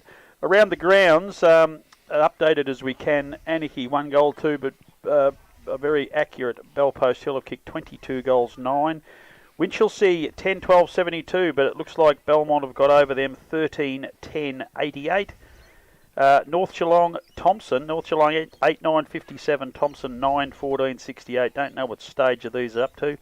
The score here 64-89. East Geelong 10-8-68, but Geelong West have bounced back from last week's disappointment, and at this stage 11-12-78. Not quite sure if that's final or not. And the other game, Corio were a very dogged 4-8-32, Inverleigh 7-13. I think that's actually the three-quarter time score, not update.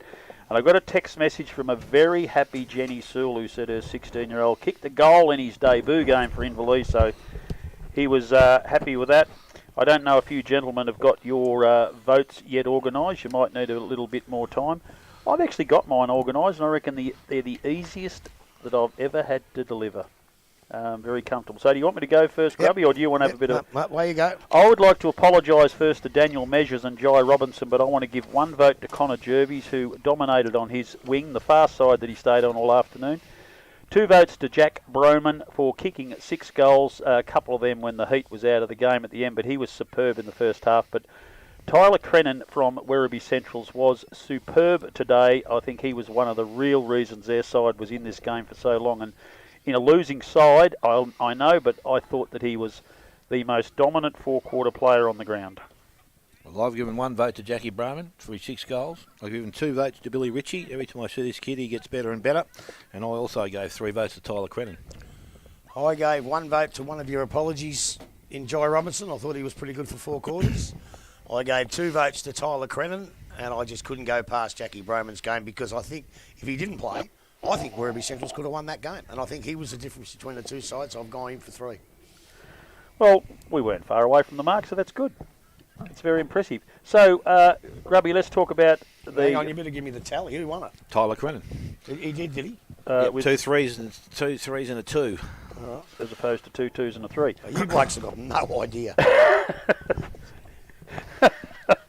Very, very good performance. Okay, we can take the criticism, Dale. While Grubby's writing, Dale, you give us your angle at it.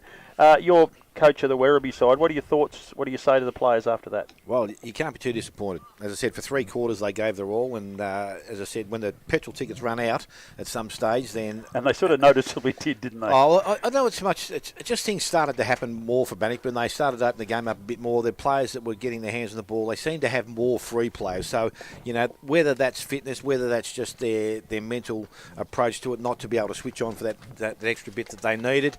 And then once the sides get on top of it, it's very, very hard then to try and change the circumstances back again. But, as I said, they never gave the game away today, and that was probably the pleasing thing. As I said, if you're a coach from Werribee today, you'd sit back and look at that, and the first 3 quarters you think, well, we couldn't have done anything better than what we did here this afternoon.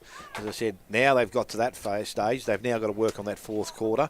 And as I said, they can trouble a few sides going home from here, from what I've seen.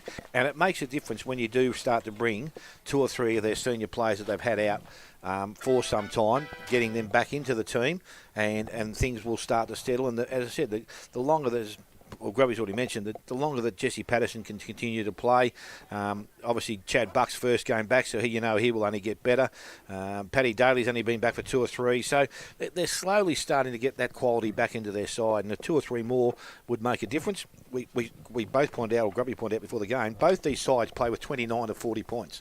So they've got plenty of room to go out and look at other players from elsewhere to bring them into the club, because everything else that you've got, if you keep, then your points will drop again with the 2 or 3 that they've got to come back in. So, look, as I said, it's a great game of football. Did we expect that when we first turned up? Probably not, but we got a really good game of football, and that's what we'd like to come and see. Grub, before I get you to talk about what Ronnie Pilgrim and Jack Broman might be saying to their group, you're out of the box, but just like you were saying before the game, it's a funny game. It looks like West have beaten East today. They bounced back from what we were very disappointed in And that keeps the top end of the competition alive and well. Bannockburn are very much part of that. Is today just one of those days?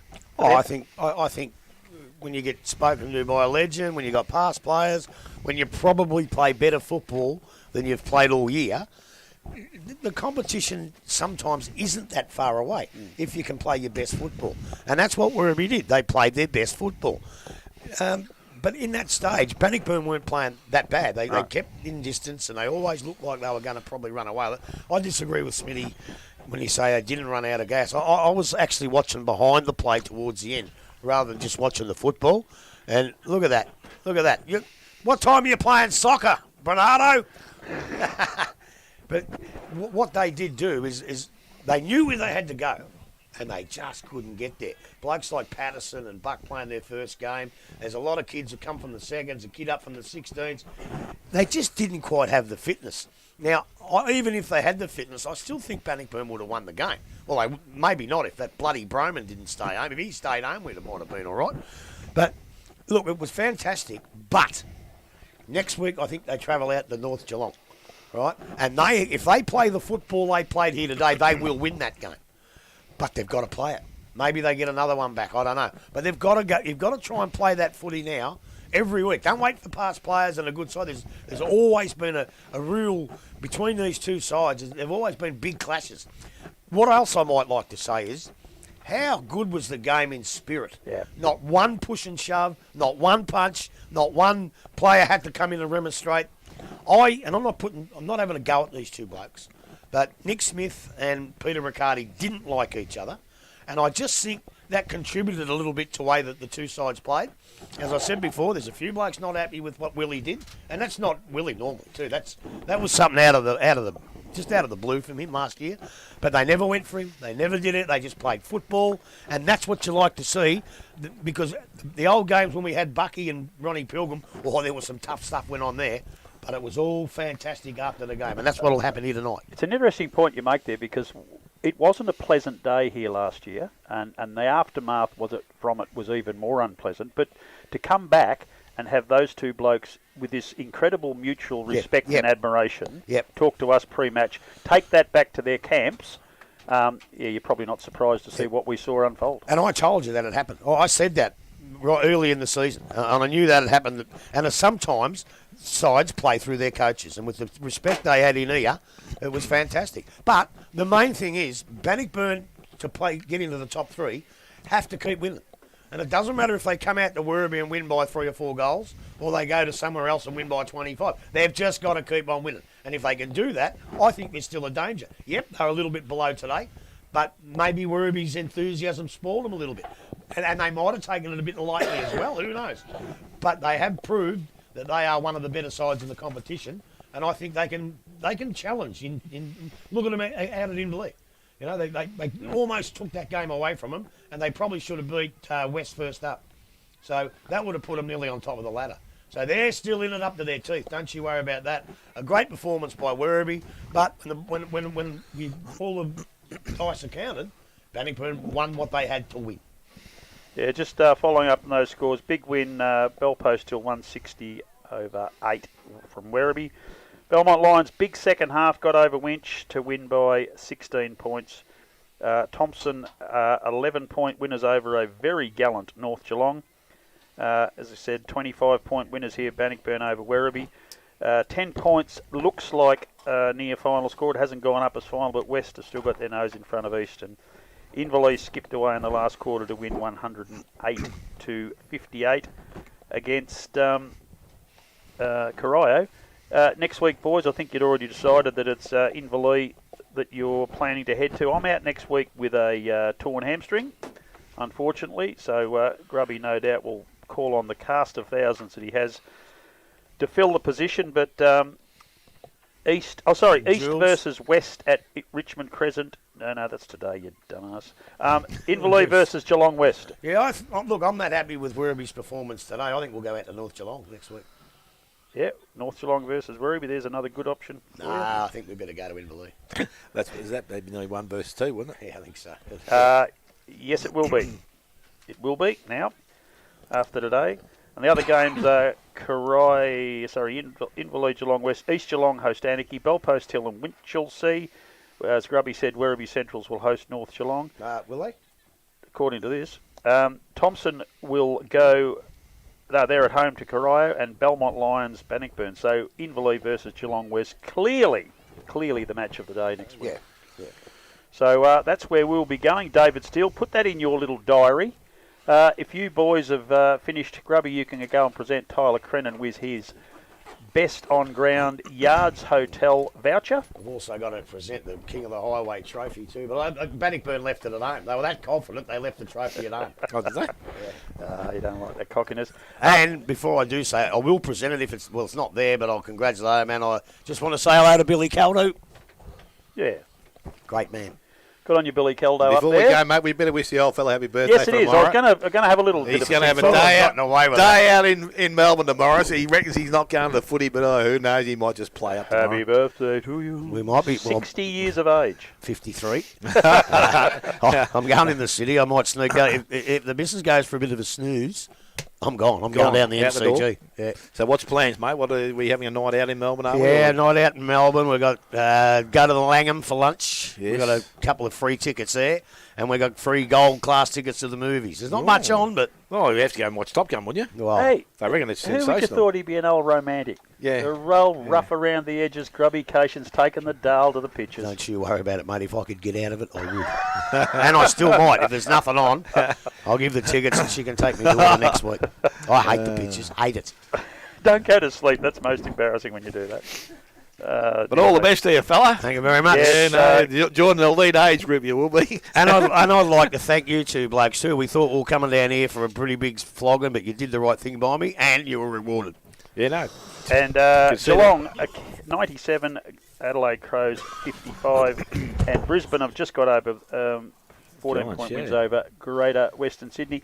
Gentlemen, that is as most enjoyable game as I've called. I really thoroughly enjoyed that. No issues. And the other as side of the Grubby ground's said. not that far away that you can't No, see, it's not. which is even better.